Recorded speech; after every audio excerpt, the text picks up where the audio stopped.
All right. Well, good morning, everybody. Thanks for joining us so early in the morning on a Monday after a weekend. Welcome to the Council on Foreign Relations. I am Rush Doshi, Director, as of just moments ago, of our China Strategy Initiative. We're excited to welcome you to the launch of this new endeavor. In just a moment, I'll play a short video that explains our initiative and turn it over to CFR President Mike Froman. But before I do, I'll just offer a few quick thoughts on what we aim to do. The China Strategy Initiative begins with the recognition that competition with China poses a challenge unlike any that the United States has faced before. CFR has a history, a 100-year history, of convening Americans across the political spectrum to meet the foreign policy challenges of the moment, and we aim to do so again with this initiative. CFR's new China Strategy Initiative will answer the core questions that go to the heart of America's China strategy. We'll do so by launching several new programs. They're going to provide fresh analysis, granular policy recommendations, and convenings with experts.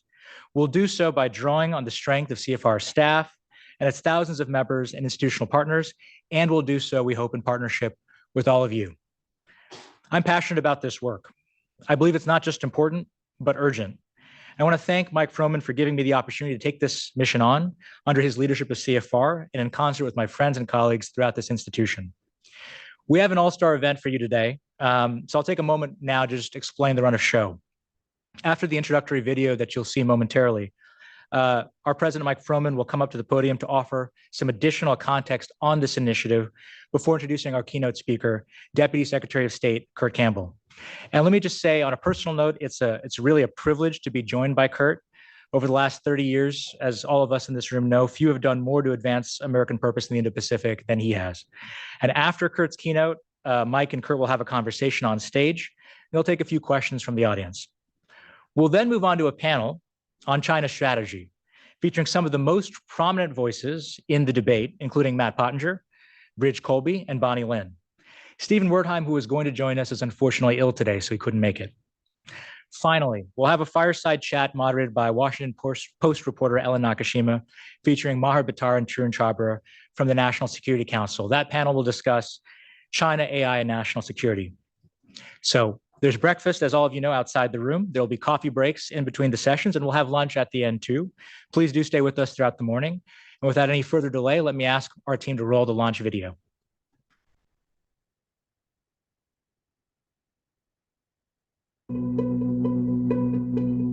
Over the last 80 years, the United States and People's Republic of China went from being Cold War adversaries to parties with common interests in balancing the Soviet Union to increasingly integrated trade and investment partners. In the decades that followed, the United States pursued a policy of engagement with China, underpinned by a belief that closer ties would gradually lead China to open up, to liberalize, and to adhere to shared international norms. Engagement produced some important progress, but China did not go as far, as fast, or as consistently in the direction that many had expected.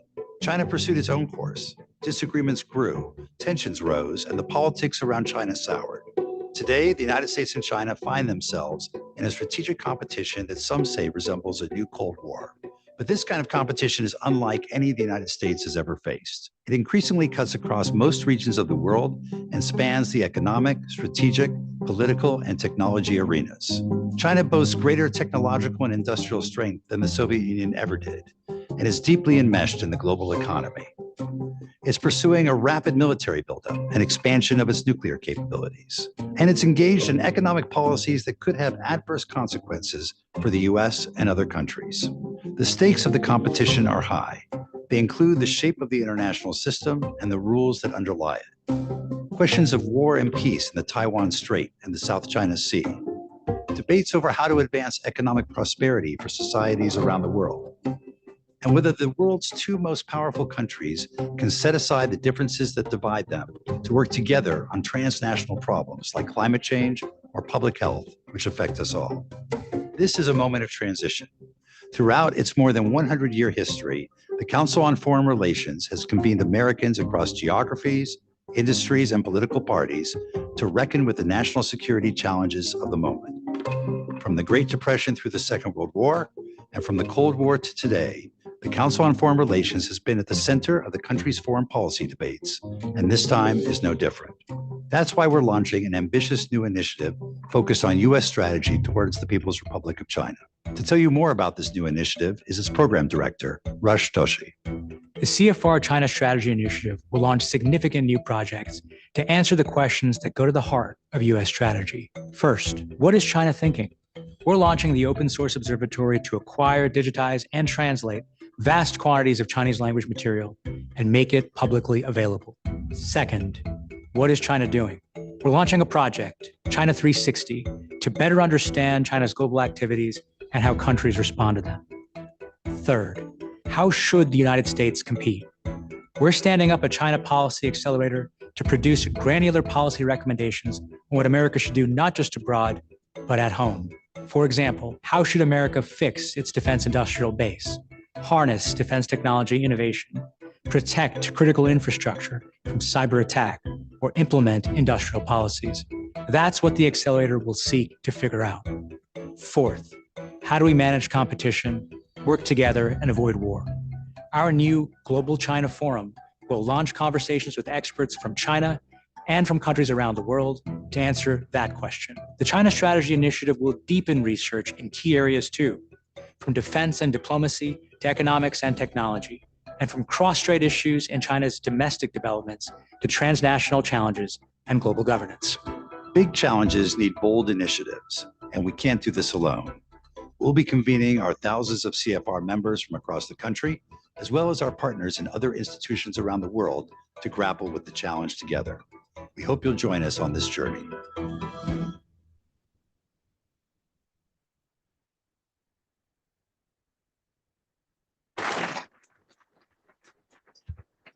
Good morning, everybody. I'm Mike Froman, President of the Council, and I just want to thank you all for being here and joining us this morning. We have about 300 here in the room and another 400 online of CFR members and other guests, and we're delighted to have you all here. First, I want to thank Rush for kicking off today's program.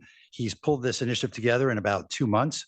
It turns out that when you work 24/7 at the White House, you have a fair amount of productivity to put to use. So we're delighted to have him here at the council.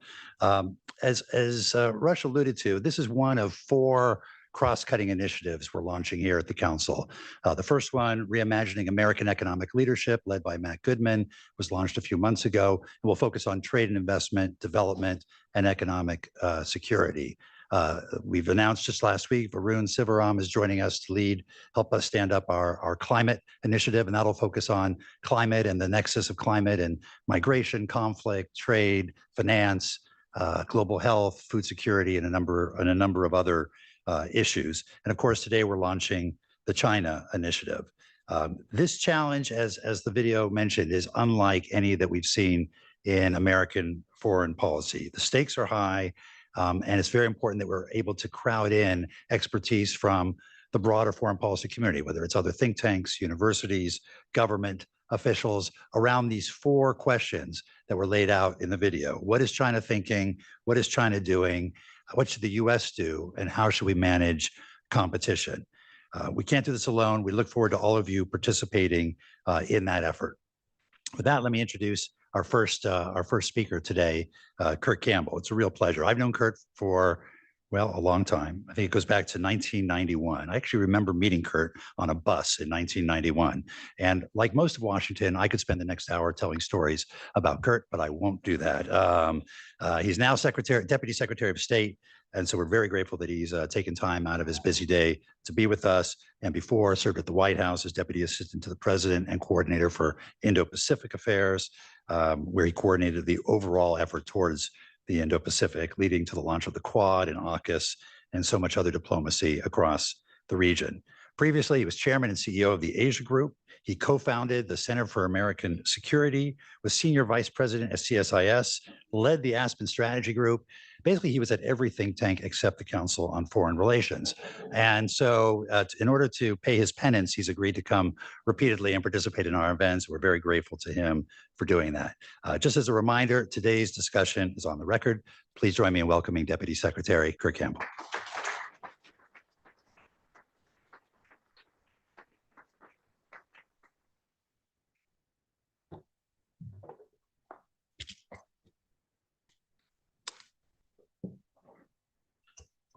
It's just a thrill to be here today. What a wonderful opportunity and initiative. I'm thrilled to see the Council on Foreign Relations off to such a fantastic start under my friend's strong leadership, Mike Froman. It's remarkable. I think in the past there had been a little bit of questions about like what's going to happen next at some of these think tanks. CFR has just really tackled the issues that we're confronting on the global stage. Thrilled to see Mike off to such a fantastic start. I also appreciate the efforts of the entire CFR team to help put this event on today. If you see them outside, they're diligent, they're hardworking. Mike has really brought in a team that is determined to make this not only a wonderful place for people to gather, but people to work and think together. And lastly, I just want to say a couple of words about my dear friend Rush Doshi. It's wonderful to see him get the due that he deserves. He and I worked together for many years. I met him up at Harvard about 10 years ago when he was finishing his PhD. It's often viewed that somehow that we mentor these people as they come. That is not the case in this set of circumstances. He has been my teacher throughout. I've learned probably more from him than any person I've ever worked for. Fantastic colleague, incredibly loyal, incredibly diligent. Worked with tremendous purpose at the White House for almost 3 years, and you're going to have the benefit of his wisdom as he really launches this program going forward in the Council on Foreign Relations. So congratulations to Rush, and we look forward to supporting this initiative any way we can. So I'm going to talk a little bit about the Indo-Pacific and whether the increased focus on the Indo-Pacific can be sustained as we are buffeted by both domestic challenges and other challenges on the international scene. Now, many of you with us today and joining us online are yourselves leaders in the national security community, the people who have helped shape and drive much of the U.S. policy that we are discussing today. So with that backdrop and in the spirit of this new initiative, I'd like to offer a few words about a central strategic priority for President Biden, National Security Advisor Sullivan, Secretary Blinken, and that is making U.S. strategic engagement in the Indo-Pacific region long-lasting and enduring. Now, it seems like that would be a simple proposition, but it's one that we've been challenged by time and time again. It's not a new task, and indeed, for decades, there had been a growing recognition that American foreign policy must better account for the opportunities and challenges of the Indo-Pacific region. Yet, even as strategists acknowledge this underlying imperative, multiple administrations have struggled to realize it, and especially to sustain it over the long term with resources, time, focus, and attention. That is not to say the U.S. presence in the region has been modest or that it is recent. The United States has been an Indo-Pacific power for over 2 centuries. Our treaty alliances with Indo-Pacific powers, Australia, Japan, the Republic of Korea, the Philippines, and Thailand stretch back 70 years and longer. And our deep economic and people-to-people ties still further back. But efforts to step up our ambition from this strong foundation have too often proved episodic. A platform that has bred conventional wisdom that U.S. momentum in the Indo-Pacific lasts only until the next crisis elsewhere pulls our focus away from these strong, important endeavors. 3.5 years into the Biden administration, I would simply put to you that this time is different, and it's different by design. Today, the structure of our Indo-Pacific engagement is durable, anchoring the United States in the region for the long haul. The best proof of that durability is very recent history. As wars rage in Central Europe and the Middle East, our commitment to the Indo-Pacific has withstood those tests of resolve and focus. I want to describe what I think are the elements of an enduring approach. 3 fundamentals ground our approach, and we believe give it staying power over the long run. First, the case for greater U.S. engagement in the Indo-Pacific has a clear strategic focus than it ever did in the past, and certainly more so than a decade ago. The region is home to more than half of the world's people, nearly 2/3 of the world's economy, and several of the world's rising powers.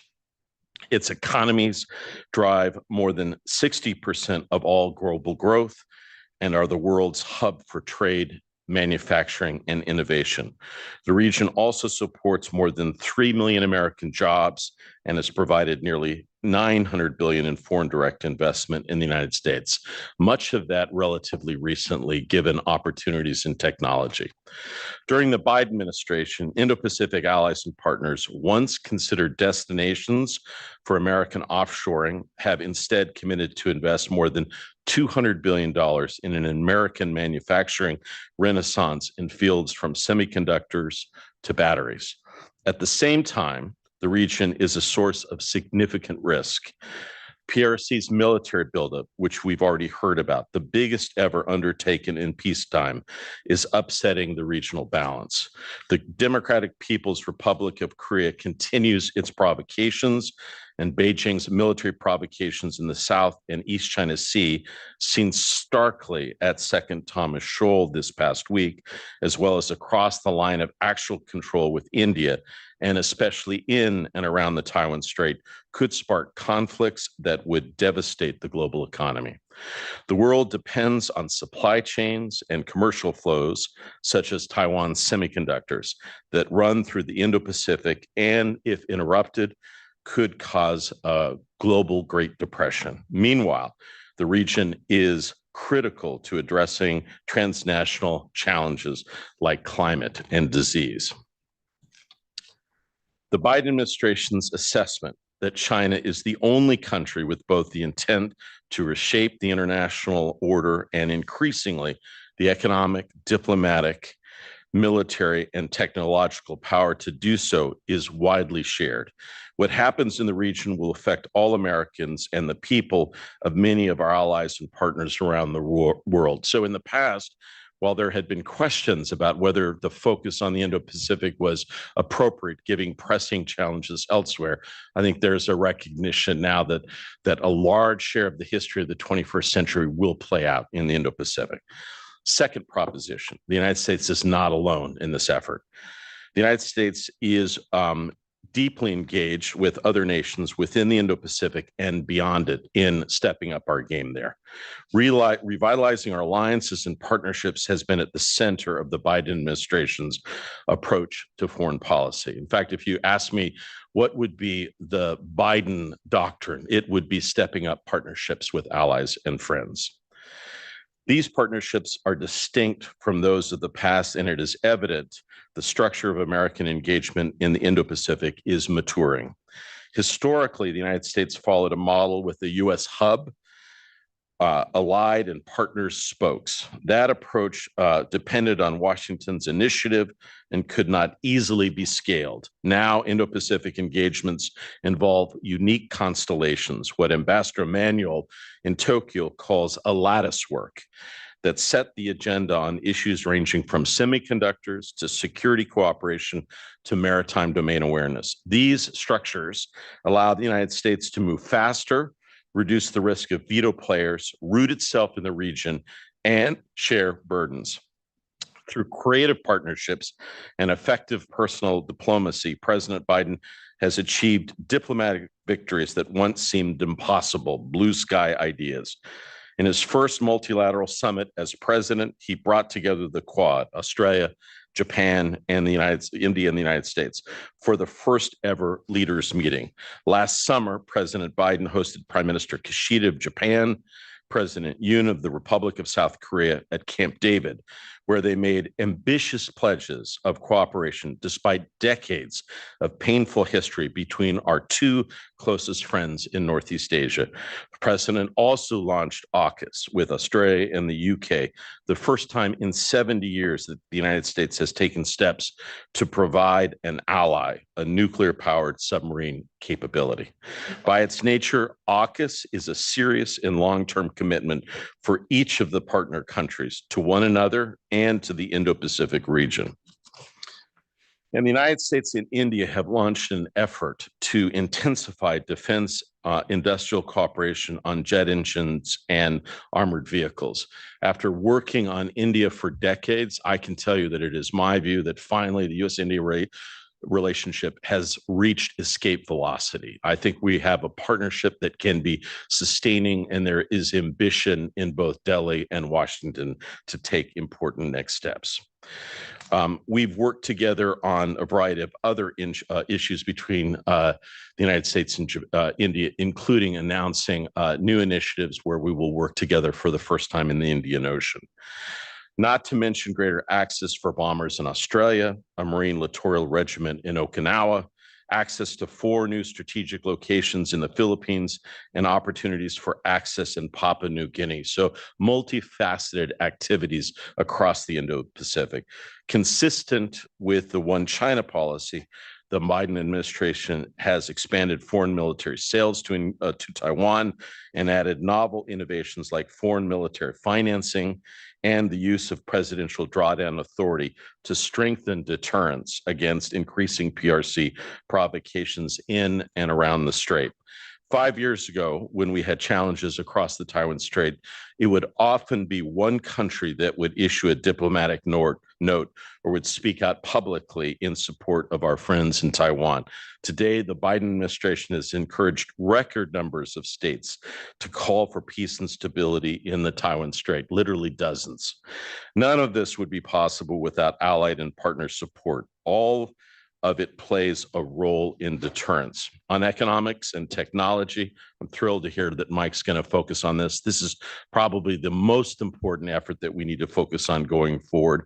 A critical part of the administration's approach has been novel initiatives with allies and partners from ICET, the U.S.-India Initiative on Critical and Emerging Technologies. And last week, I accompanied Jake Sullivan to India for those furthering talks to trilateral coordination with Japan and the Republic of Korea on semiconductors and batteries to quantum computing. This is on top of the Indo-Pacific Economic Framework, IPEF, with 13 regional economies, including a first of its kind IPEF supply chain agreement. The United States is not only receiving greater investment from the Indo-Pacific, it also remains the largest source of foreign direct investment in the region and around the globe, outpacing the PRC. Our engagements weave the Indo-Pacific and European partners together. In the past, we had a tendency to view these theaters as separate and at times in conflict. Increasingly, there are signs of profound integration between these two important theaters.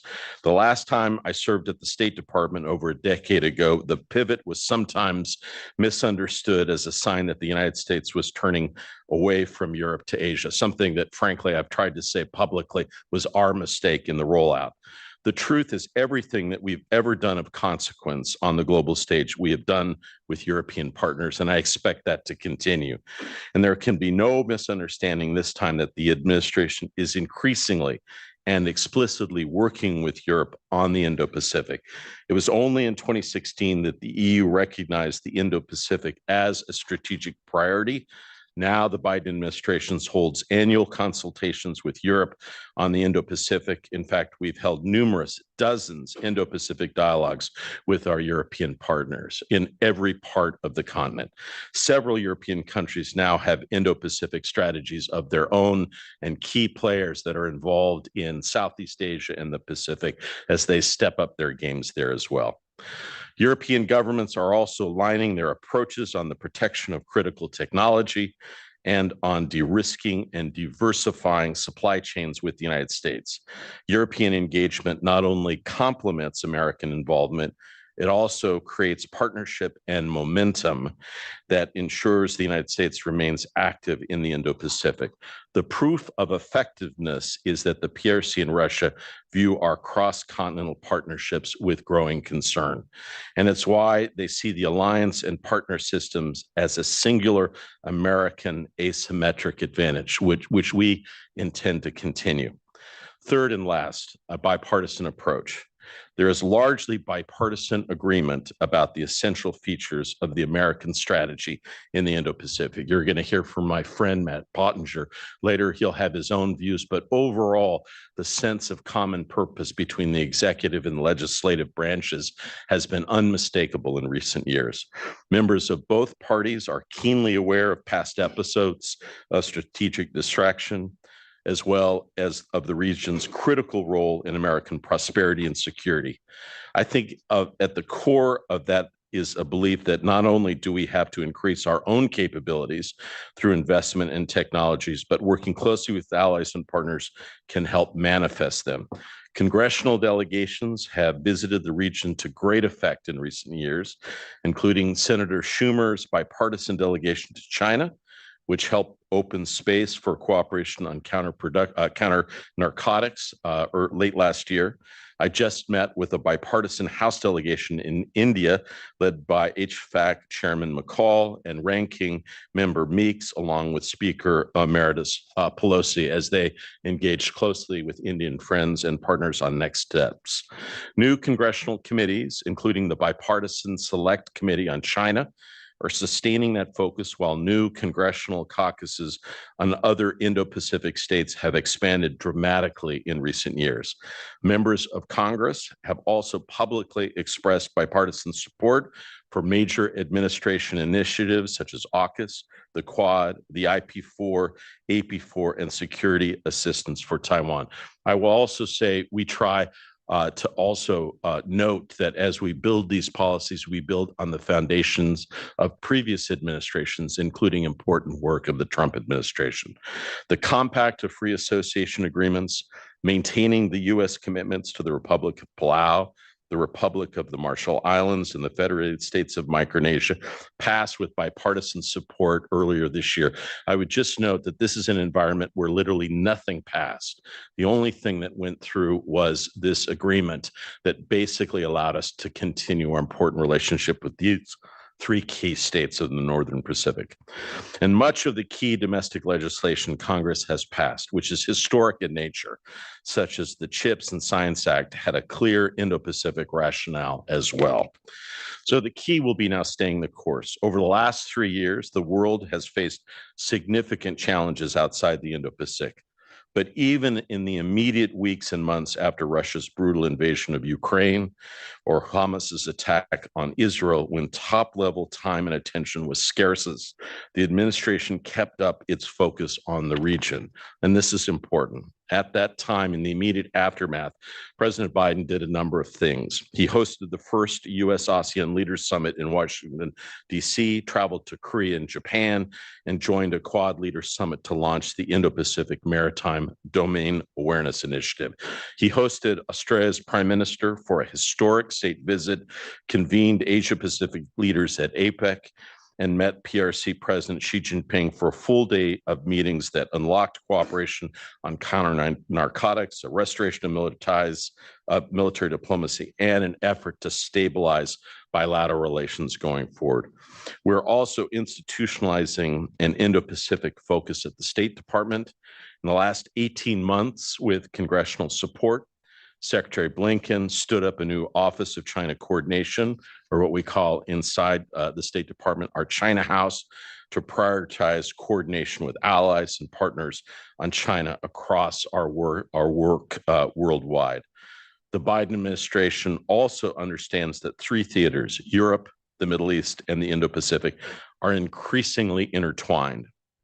The PRC, Russia, DPRK, and Iran are increasing coordination and security cooperation. I would say that the two countries that have done the most to support Russia's reconstitution of its defense industrial base since its first failed steps at an invasion in Ukraine have unquestionably been China and North Korea. In return, Russia is supporting advances in the military programs of all three of these partners. Indeed, Vladimir Putin visited the Democratic People's Republic of Korea for the first time in 20 years last week. There are limits to these partnerships, but they cannot be ignored. Our partners in the Indo-Pacific are not ignoring them. Skeptics sometimes call for a sharp reduction in U.S. support to Ukraine, even though this would free up no meaningful new outlays for Taiwan. An abrupt cessation of U.S. support to Ukraine would not only be a moral failure, it would be a strategic one too, not just in Europe, but in the Indo-Pacific. Far from a clever strategic readjustment eastward, friends and adversaries would see it as evidence that American political paralysis is eroding U.S. credibility and resolve as a security partner. It is a profound shift that our Indo-Pacific friends are standing up to support European security. I must underline this. Hugely different from a previous pattern when Asia-Pacific partners, Indo-Pacific partners would often sit on the sidelines for major developments.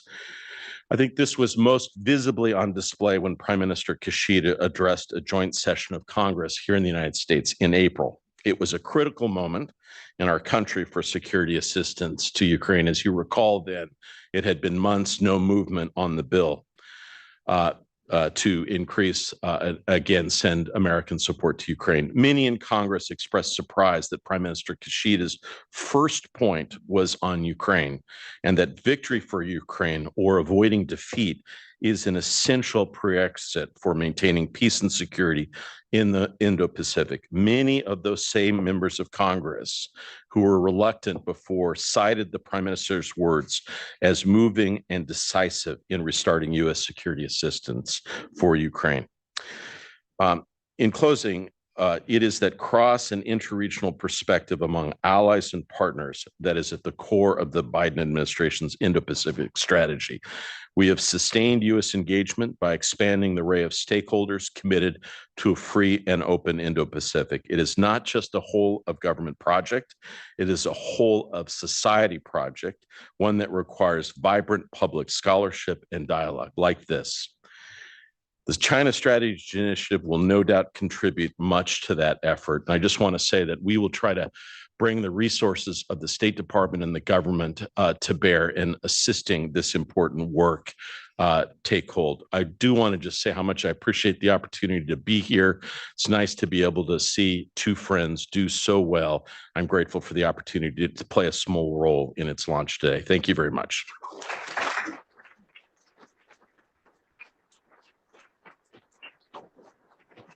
Do you want me to sit here? You want me to sit here? Is it? You want me to sit here? Okay, thanks. Don't sit here. Okay. Got it. Thanks very much for that, Kurt. Let's start maybe with the your overall thrust on the rebalancing towards Asia. Yeah. Recently, one of our senior fellows, Bob Blackwell, Richard Fontaine from CNAS, published a book called The Lost Decade, U.S. Pivot to Asia and the Rise of Chinese Power. They give you a lot of credit for coming up with the idea of the pivot to Asia or the rebalancing towards Asia. But as the title suggests, they basically think it was a failure. Do you agree with that assessment? And why did you fail? So I have seen the book, and I had a chance to participate in some of the interviews, and I would call and count Richard Fontaine as one of my closest, dearest friends. So we often talk about how important it is for Chinese strategists and friends to basically define the past, to write the history in ways that then validate certain things about the way forward. And I would just simply say that China is not unique in this. I found parts of the book recognizable and part of it just very different from my own experience. I think the argument is somehow made in a vacuum. I think and so parts of the book suggest that this was the biggest strategic failure of the last 50 years, the inability to marshal all the necessary resources to fully engage and develop a fundamental strategy in the Indo-Pacific. I think it tends to forget that some of the key challenges that we were facing at the time were the aftermaths of the invasion of Iraq and Afghanistan, and really just enormous, pressing, enduring challenges in the Middle East and South Asia. Now, I would also say both of them, I think Blackwell and Richard Fontaine, terrific public servants, both deeply engaged in that endeavor. I would say that the key often with new major initiatives is that they rarely begin in a smooth fashion. They will often go through starts and stops I do think there was important work done in previous administrations on the Indo-Pacific at the beginning of the Bush administration before the swerve to the Middle East and South Asia. I think there was a recognition of the importance of the Indo-Pacific. They put people like Rich Armitage at the State Department, lots of focus on how to see the way forward there. I think there was unquestionably a detour. And I think we are very well aware of that now, given the other pressing challenges that we're facing. So, I think it's an important book in the sense that it, offers a different perspective. But I think it has to be read in the context of sort of a larger effort of how to understand how we ended up for 20 years devoting a dramatic share of our national resources, of our time and attention in initiatives in the Middle East and South Asia that I think historically look to be not the best investments. Let's go to the here and now. We have a real risk of escalation right now in the Philippines between ourselves, the Philippines, and China. The Chinese seem to be testing us, how far they can go with their Coast Guard, their water cannons, other activity, how far they can go without triggering our reaction. If there is a loss of life, will the U.S. come to the Philippines' defense? So, Mike, I think our senior officials have been very clear about what circumstances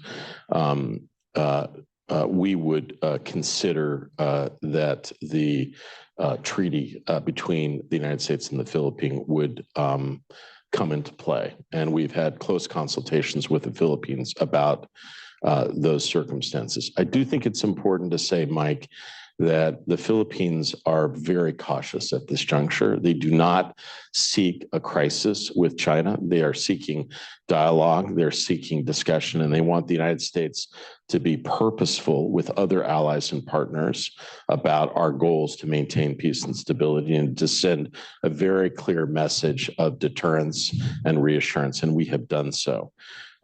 We've had very close consultations since with the Philippines. We've taken some private steps. I'm not going to go through everything here. You're among friends. I know. We've also significantly demarched the Chinese interlocutors. The challenge in circumstances like this, it is often the case that each player believes the other is testing them.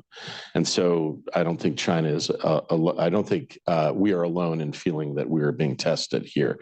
So the most important thing in this time frame is to be resolute, to be very clear publicly in our support for the Philippines, to draw very clear public and private lines of what we believe is essential for the maintenance of peace and stability, and then follow through on that. And I will just say that we are in another manifestation of the strategy that we described 10 or 15 years ago. This would only be a dialogue between the United States and the Philippines.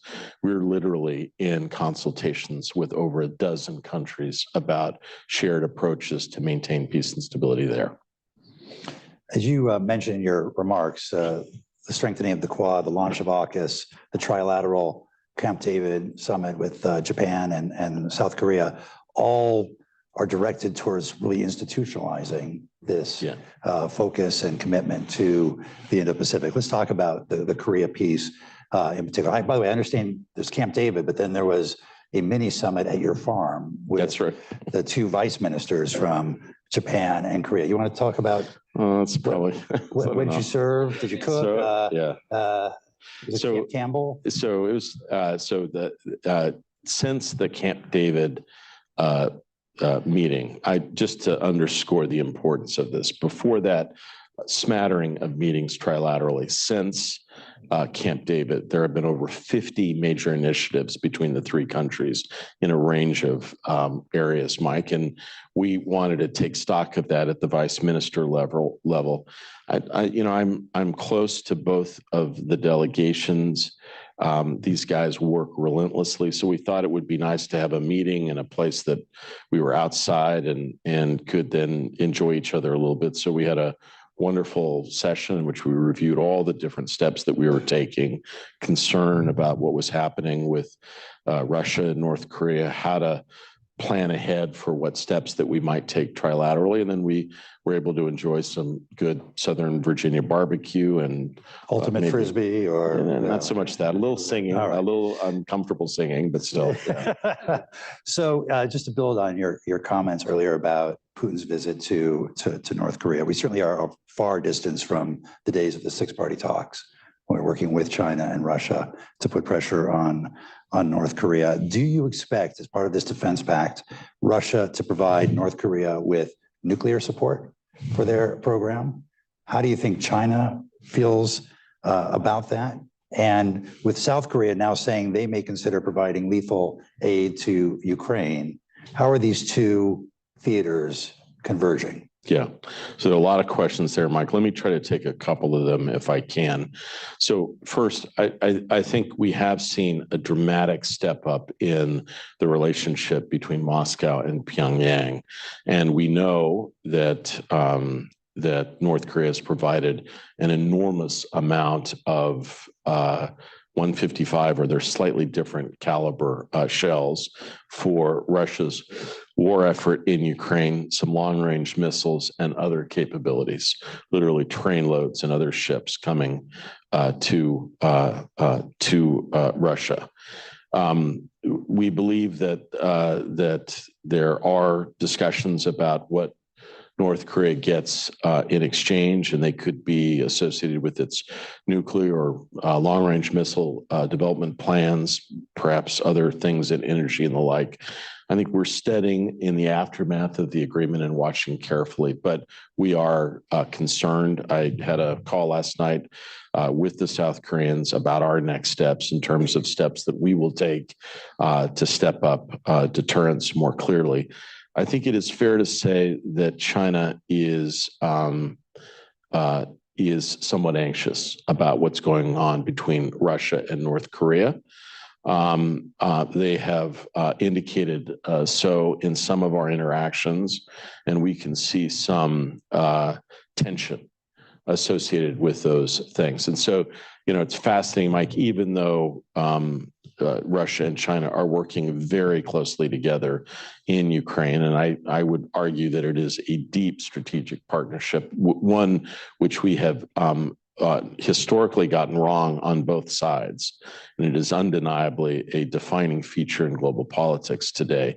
But there are tensions. There are tensions in the Arctic. There are tensions in the stands, the countries that have traditionally been closer to Russia, but increasingly economically, commercially attracted to China. And now we're seeing them on North Korea. And I think it would be fair to say that China is probably worried that North Korea will be somehow encouraged to take provocative steps that could lead to a crisis in Northeast Asia. And so we're watching carefully. You've seen some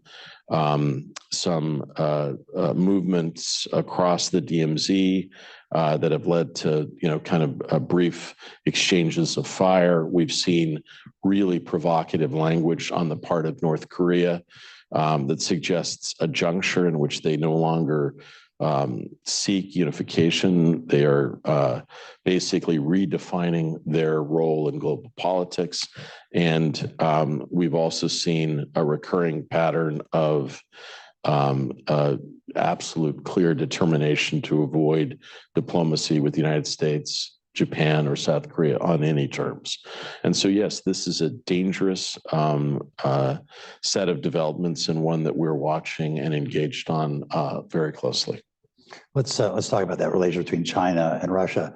The Biden administration was quite effective in warning China that if they provided lethal aid to Russia for its war in Ukraine, it would be subject to some significant action by the U.S., sanctions or otherwise. And as far as we know, as far as the public reporting is, China's gone right up to the line in terms of providing components, satellite imagery, rocket fuel, other things to aid the Russians' military-industrial complex, but not yet lethal aid. Why not move the goalposts? If that concerns us, the support that China is providing Russia, why not say unless they stop providing those components, we're going to take action and impose sanctions, since sanctions, the threat of sanctions seems to be quite effective there.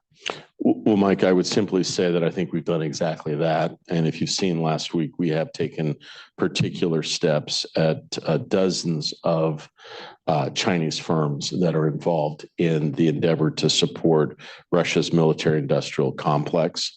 One of the companies is quite large and has been involved in a variety of the things, some of which you've described, including providing precursor things for explosives and semiconductors that are used for long-range munitions.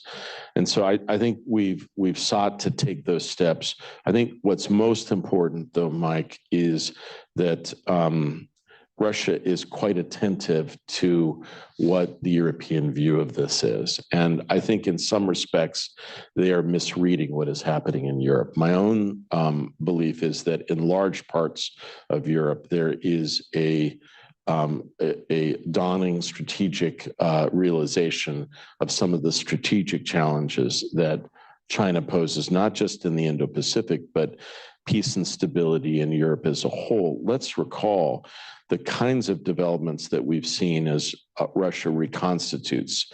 They provide an enormous challenge in the short term to Ukraine, but no matter what happens, they will provide a long-term challenge to peace and stability in Europe. And so countries in Europe are going to have to deal with this for decades to come.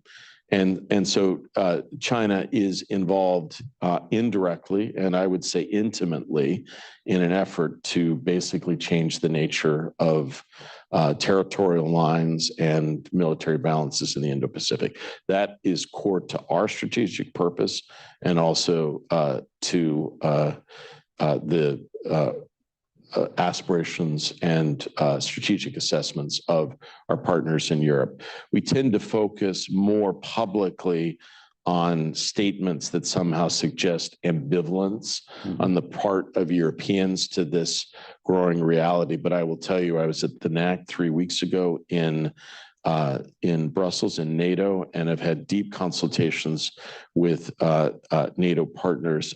This is a challenge that is now well understood and recognized. And I think if you look at the itinerary of President Xi's visit to Europe a couple of weeks ago, it gives you an indication that they themselves probably understand the nature of some of these debates. I mean, I don't know, France, Hungary, and Slovakia is kind of an unusual, it's like a grouping of nations, but these are the three places that I think President Xi felt that he had some ability to make his case or not to be challenged. But even in private meetings in France, I think President Macron was very clear about some of the concerns that Europe as a whole is facing. And so, you know, China's entry into the strategic calculations of Europe is unmistakable. It is without question one of the more important developments in recent times.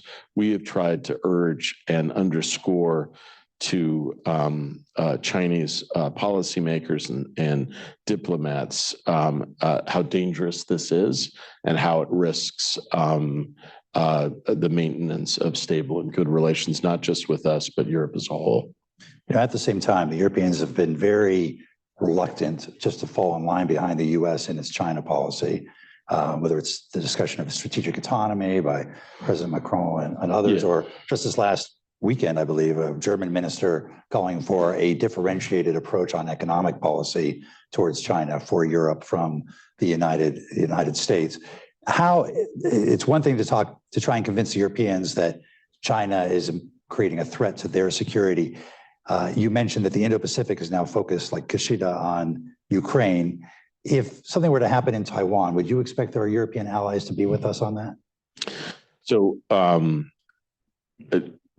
not sure. First of all, just to go back with your proposition about countries getting in line, I think it would be fair to say that both of our strategic perspectives have been enriched by continuing deep engagement between the United States and various European partners and friends. Our views evolve in that process, and we see that happening in Europe as well. we tend, we tend to focus on the one or two statements of European ministers or leaders that appear out of sync. I would also just have you take a look at some of the strategic documents coming out of NATO, some of the magnificent speeches that von der Leyen has provided about how the EU sees challenges in the Indo-Pacific and with respect to China. I think most of those suggests that the overall balance is in favor of an increasing alignment. I will say, though, Mike, there are increasing and existing tensions on trade and technology between the United States and Europe, just as there are between China and Europe. It's very important for us that we work closely with partners in Europe to ease those tensions where possible, to seek where we can cooperate where necessary. And so I see the situation slightly differently, having worked on dialogues with Europe on the Indo-Pacific for decades now. They are unrecognizable today, much closer, much greater intimacy.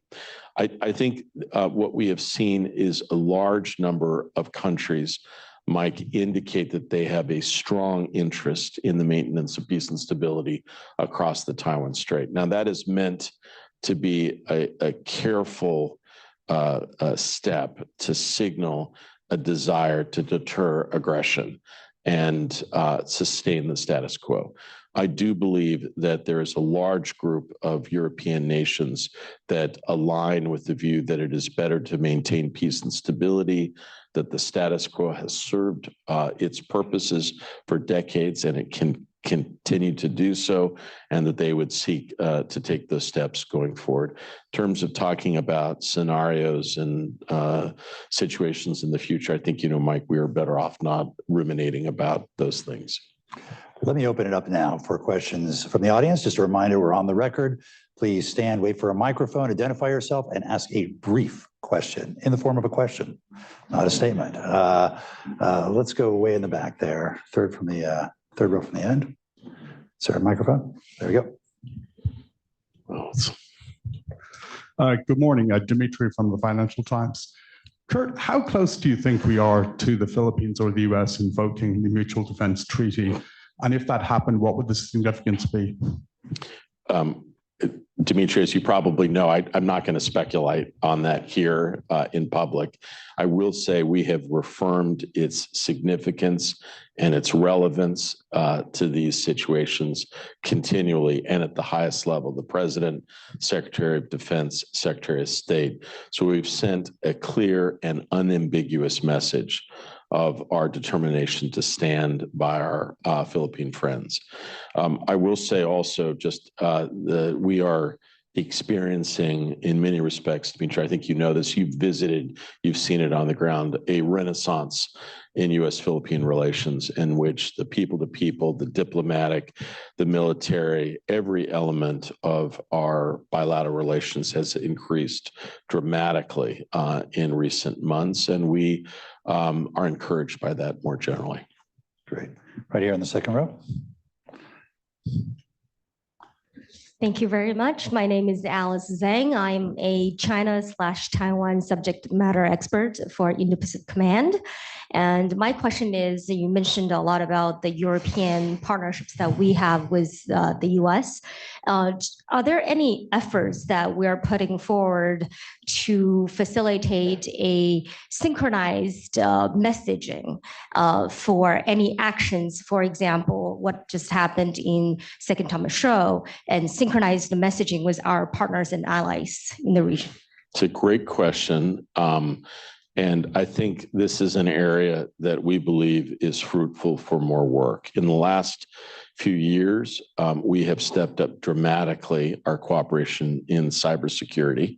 Many of the countries in Europe, like in the Indo-Pacific, are subject to deep penetration and challenges that are both from non-state actors, but also from Russia and China. We have endeavored to support those efforts at sharing respective experiences and ways to harden our systems.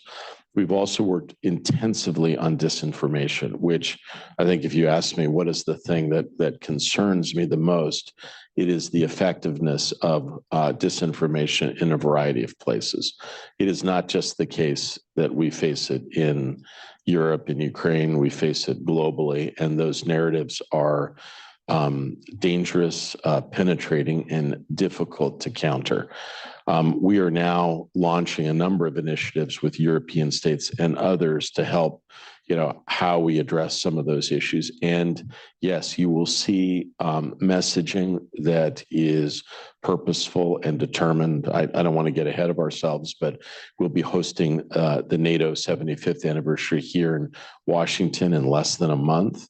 The leaders of the AP4 representatives will be here to highlight the increasing connectivity between the Indo-Pacific and Europe, and I believe we'll have some things to say about our shared views and perspectives. There's much work to be done here, and I do think that the key here, I think the most important ingredient in the effectiveness of this strategy is working closely with allies and partners. And I would just say this gets back to the point that Mike makes. In many respects, it is not really about other countries getting in line, for instance, or getting in some respects, it's going to involve the United States changing the way that we do business. I will tell you some of the most interesting things that are happening right now, for instance, in the US-Japan relationship, or Japan demanding changes in the way that we have operated for decades in the Indo-Pacific, or operated with in the context of our bilateral military relationship, and they want innovations, and that challenges us bureaucratically in important ways. I see my friend here from the Australian embassy. We want to do these important work with Australia. Australia demands that Australia be treated like a prized ally, and that certain sort of bureaucratic hurdles be eased to allow for the kind of consequential technological military cooperation that is necessary. And so to make this these partnerships effective, it is not just countries getting behind the United States, although a little of that does make you feel good at times. It is also the fact that this has to be part of a partnership in which the United States listens, is attentive to other countries' legitimate national and international perspectives and concerns. And so the hope is, no matter what happens in the United States politically, is that effort will continue. I will just say one of the things that I have found interesting. I think it is clear that across the Indo-Pacific there are uncertainties about what happens next in American domestic politics. But rather than pulling back, I see most strategic partners investing more in the United States, largely because they recognize that an essential ingredient in any global effort at resilience or purposeful defense necessarily involves the United States, and creating and sustaining momentum matters in any political domestic context in the United States or elsewhere. For our next question, we're going to go to our virtual audience. We'll take the next question from Fred Hochberg. Hi, Kurt. Hi, Mike. Hi, Fred. What can we do to pull China away from a Russia, North Korea, Iran axis? Is there some carrots that we could deploy? Because otherwise, it just seems too easy, particularly with political sentiment in this country, for them to just keep getting closer and closer to those other three rogue countries. So, Fred, first of all, thank you for the question.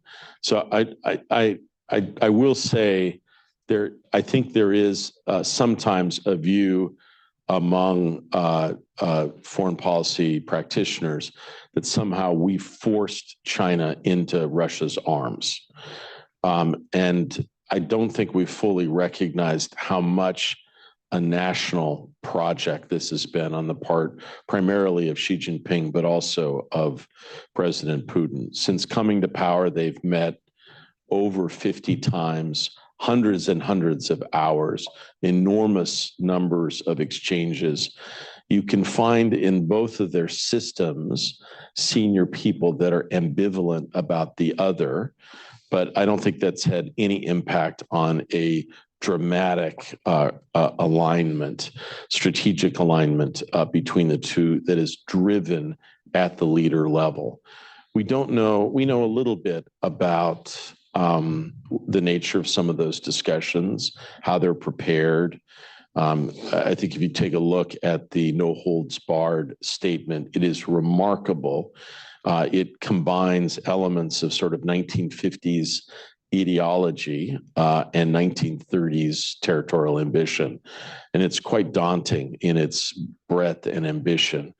I would simply say that in their private deliberations at the top levels, both leaders, Fred, and people around them take an enormous amount of time to focus on how and whether the United States and other countries will come at them to try to split them. And so they are very attentive to any efforts to try to create tension between the two countries. They see it when we try to employ it, and they try to steel themselves to it. I think ultimately my own view, Fred, is that this is a partnership that has enormous challenges, maybe not now. It is definitely aligned by a deep sense of antagonism towards Western interference, American perfidy, a belief that we are involved in efforts at sustained regime change globally. And that has been a hugely strongly shared view between the two countries and the two leaders more directly. However, the changes in the balance of power, China is much larger now in a better strategic position. I think there will likely in the future be a resurgence of tension between Moscow and Beijing, but it's impossible to predict what that situation looks like in decades. Right now, that alignment is powerful, it's sustaining, and it's had a huge impact on the battlefields of Europe more directly. And I think given how much China has supported Russia, there have always been certain technologies and capabilities that Russia withheld from its partnership with China, even in periods of enormous intimacy. Given how much China has recently stepped up, one has to be concerned that certain capabilities that Russia still has advantages in submarines and that they're potentially part of the barter or bargain between China and Russia. Yes, the woman on the aisle there. Thank you. Hi, Chris with the Joint Staff. Kurt, you mentioned resumption of military relations with China in your remarks earlier. What is this administration's vision for mil-mil relations? What have we learned from over 40 years of on and off mil-mil contacts? And how does that inform what we want to achieve differently this time, or how we're going to approach it moving forward? Thank you. I'm glad we could facilitate interagency dialogue between DOD and the State Department here at the Council on Foreign Relations. It's nice to see you, Chris. It's been many years. Nice to see you. Thank you for the question. So you're right. The mil-to-mil relationship has had several periods over the course of the last 30 or 40 years. And I think we've learned lessons in that process. I think what we think is most important now are a few high-level discrete engagements that are designed to do a number of things. First, to just make sure that we have open lines of communication and are able to convey important messages to China. Secretary Austin met his counterpart at Shangri-La was able to have a strong strategic engagement. We expect and look forward to Admiral Paparo engaging one of his counterparts next year at some point. I think what we seek are efforts to explore our strategy, their strategy, issues associated with deployments, what are their animating beliefs in certain regional circumstances. We also believe that it is critical to try to establish confidence building and crisis mechanisms to deal with inadvertence and miscalculation, which I believe in the near term is the biggest risk that we face, in which something like in 2001, the EP3 crisis. I think the challenge now is that something like that, or a ship bumping, or a ship or an airplane downing, in the past, those may have been seen almost as isolated events. We are now part of a larger forward deployments. We're at higher levels of alert. And so you could easily see circumstances where inadvertent escalation came to play. We're seeking to avoid that, to take steps to ensure that the operators and other strategic interlocutors have a chance to engage directly. I think ultimately we'd like to have discussions about doctrine. We have sought a strategic dialogue with China for years on nuclear matters. I think China has been reluctant to have any discussion that would in any way suggest that they're prepared to limit a dramatic increase in their nuclear arsenal.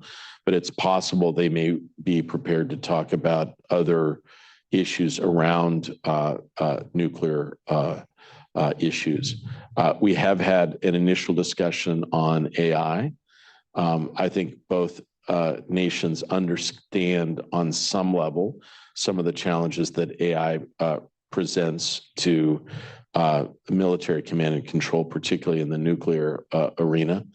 And so I think the idea here is to have careful, very well focused dialogues, which frankly we share the output and our initial objectives with key players on Capitol Hill and with our partners, and to try to use these mechanisms to improve communications and reduce misunderstanding and risk. And I think those are prudent and effective. I'm not sure whether in a crisis they will be decisive, but we have certainly taken the steps to build some of these mechanisms as we go. And China has been participating in some of those efforts. I think in the past, and it has been well noted, that we built some of these mechanisms before, but then in moments of crisis when we've sought to use them, phones have rung, on in empty rooms without being picked up. Mechanisms that were established were not fielded. And so these have to be seen as real and having institutional viability. They can't be seen as simply public elements of public diplomacy, which have no utility in a crisis or a challenging moment. And so our goal is to make them relevant, Chris, to do what we can, and to use these careful lines of strategic communication to advance American purposes. Try and squeeze one. one. Take a couple more. We'll probably take two more. Two more? If Okay. you can, then I'll do. Way in the back there, a woman with her hand up. Sorry. There we are. Thank you. Eun-Jung Cho with the Voice of America. Senator Roger Wicker last week, in the aftermath of Putin-Kim summit, said that U.S. needs to consider redeploying U.S. tactical nuclear weapons to the South Korea. Also, Alison Hooker, former NSC Senior Director for Asia, said that North Korea and Russia are driving South Korea to get their own nuclear weapons. Do you think additional measures are needed at this point, other than Washington Declaration, in order to strengthen nuclear deterrence on the Korean Peninsula for South Korea? So thank you for the question. I think that the mechanisms that we've put in place between the United States and South Korea, you talked about the Washington Declaration and the strategic initiatives that have been launched to underscore the added significance of American extended deterrence, particularly in situations like Korea, I think has given us what we need to work with. Now we just have to be purposeful on following through with the specific steps in the declaration.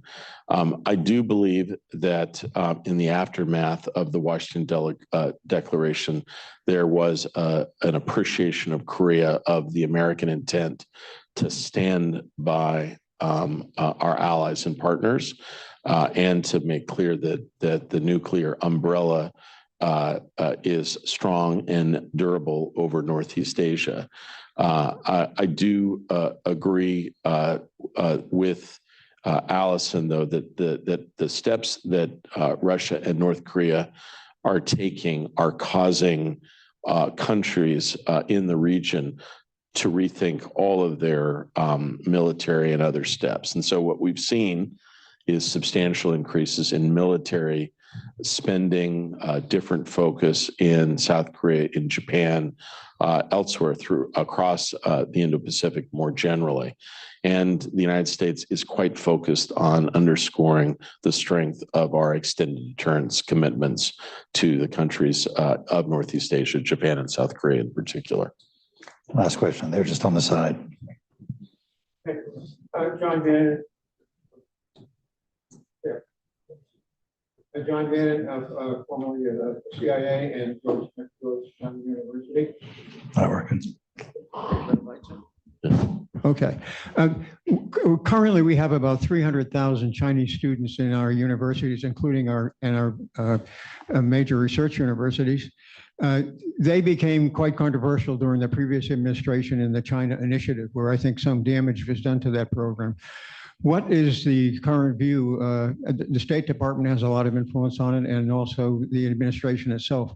What is the view in the future of that program in terms of the way the administration wants to see it? Thank you. Yeah. So first of all, I do think some level of people-to-people or society-to-society engagement between the United States and China is important and necessary. Frankly, I'd like to see more American students studying in China to learn more about its culture, its politics. And so, John, you talked about the numbers from China. What we've seen really is a collapse of the numbers from the United States to China. That is primarily the arena where the State Department plays, excuse me, its largest role.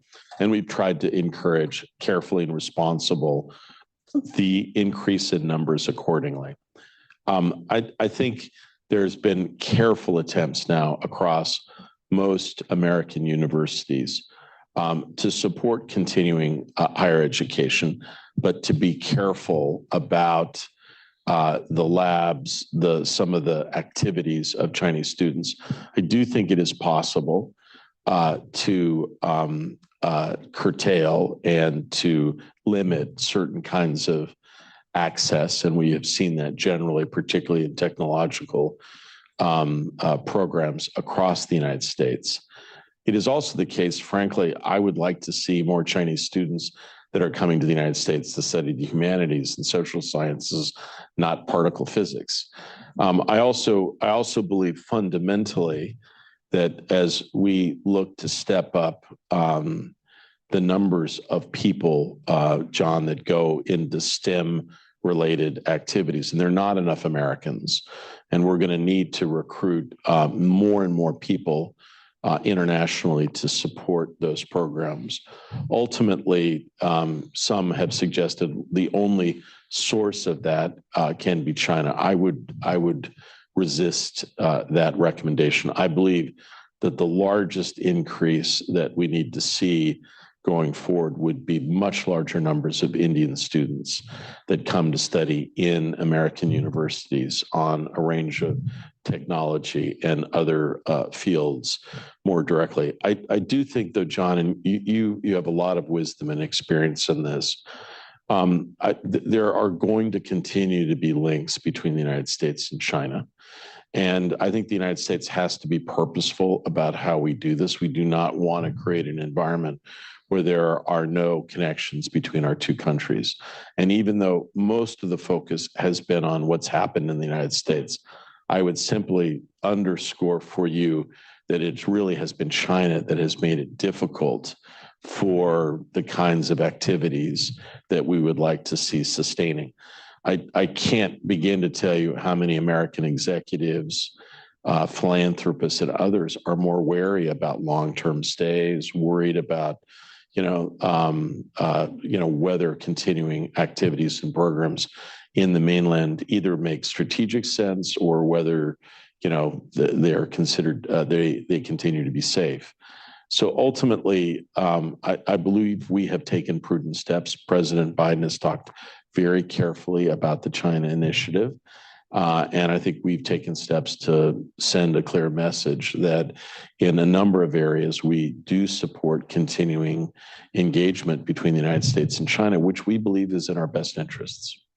I can't think of a better way to launch the China Strategy Initiative than to have Kurt Campbell. We're incredibly fortunate for him to spend time with us today. We're even more fortunate that he spent so much of his life and his strategic mind and his capacity to get things done to strengthening America's role in the world. Please join me in thanking Deputy Secretary.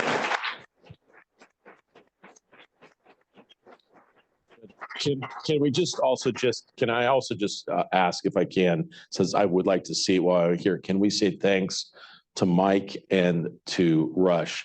When we talk about sustaining American purpose in the Indo-Pacific, it is actually programs like this that play an outsized role.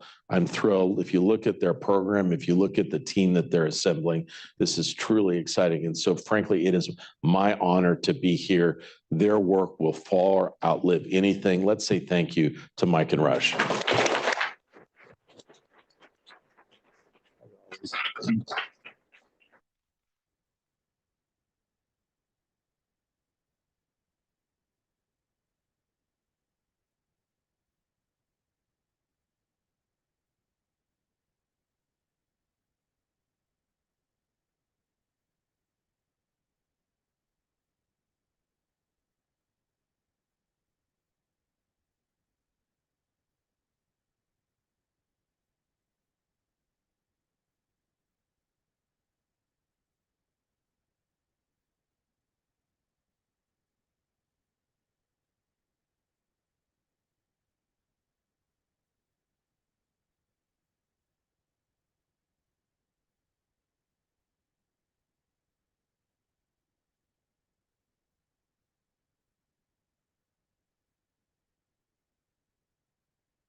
Hi, Matt. This is Brianna. We're ready for a quick mic and video check if you're able to turn your video on.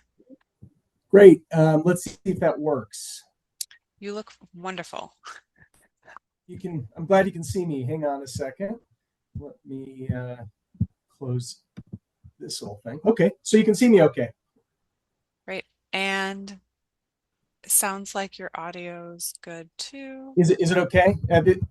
Is there any I don't think there's any background noise. There's a air conditioner that I'm having trouble turning off, but as long as that's not creating a loud whoosh, then we should No, be okay. we can't hear the AC at all. So you're good on that front, and your audio and video both look good. So I think we're all set. Okay. All right. That's great. Sounds good. So we'll turn the video off and then we can give you a message before we get started again to let you know when we're Great. ready to go Do you live. have or a to go live again. rough estimate of the time? I'll message you. Let me double check since we're a few minutes behind. And how long does it run? I forgot. 1 hour. Yes. Okay, great. I've got a hard stop at my 9:30, which is your 11:30, because I've got to run. I've got to run into another event. But we should be okay, I think, right? Perfect. Yeah. All right. Thanks, Matt. Great. Bye. Thank you. Thank you. We'll let you know when we're going to get started, but you're good to keep your video on. I'll mute you just for the next couple of minutes, but keep your video on and we're all good. Great. Okay, that works. Thank you. Thanks.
Ladies and gentlemen, can I have your attention, please? Ladies and gentlemen, we're going to get started with the next session. If you all can take a seat, please. Again. Ladies and gentlemen, if I can have your attention, please, we're going to get started with the next session. If you can please take a seat.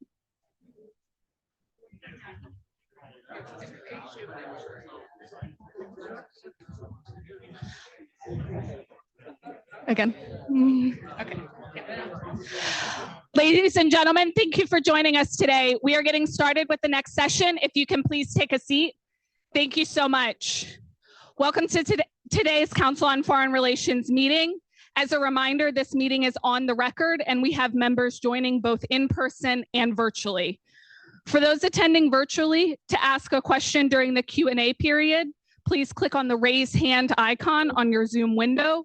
When you are called on to speak, please accept the unmute now prompt, then proceed with your name and affiliation, followed by your question. Your video will remain off, but your microphone will be unmuted. For those attending in person, a reminder to silence all mobile devices. If you are called on during the Q&A period, please stand, make sure to speak into the microphone and state your name and affiliation before asking your question. Thank you so much, and we will get started in just a moment.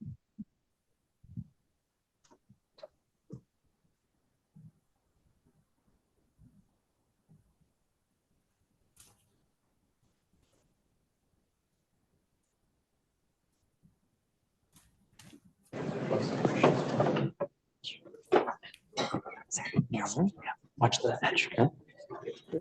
No problem. And we have Matt. Thank you. Thanks.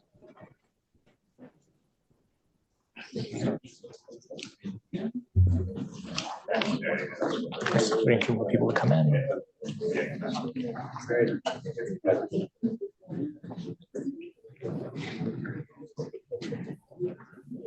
We good to go? Okay. All right. Good morning, everybody. Thanks very much for sticking with us. The room is still packed, and we have overflow seating, so that's good news. I've heard that we actually have more than 800 online, in addition to 300 in the room, so it's great that we have so much attention.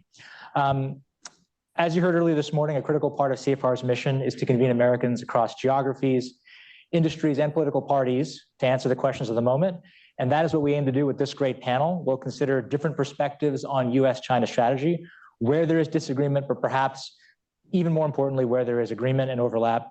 We're thrilled to be joined by three excellent panelists who also happen to be CFR members. On the screen behind me, we have Matt Pottinger, former Deputy National Security Advisor in the Trump administration, and the author most recently of The Boiling Moat, Urgent Steps to Defend Taiwan, an excellent book I highly commend to all of you.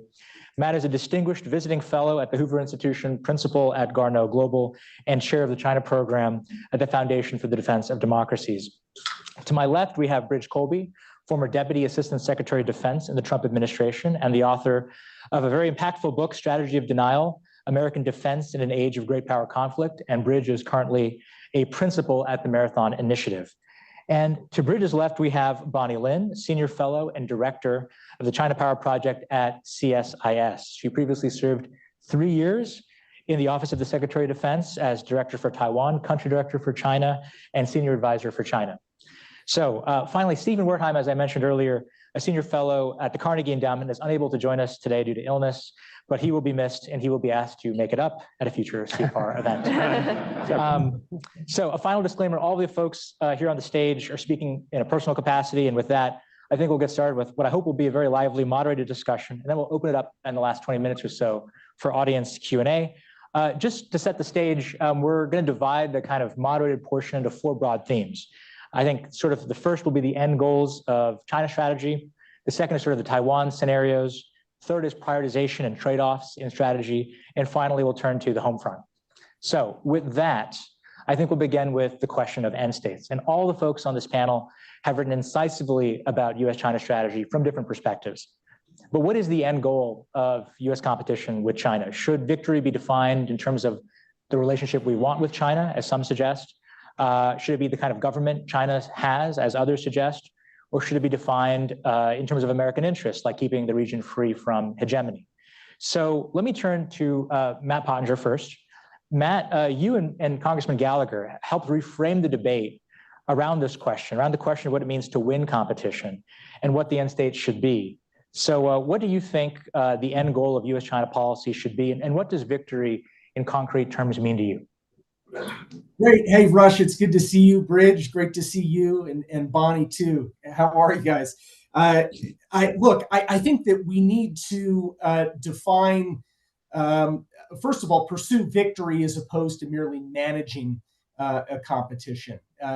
Managing a competition sounds a lot like the 1970s détente policies that I think have turned out to have failed when they were pursued against the Soviet Union. And we should actually be looking to win this competition.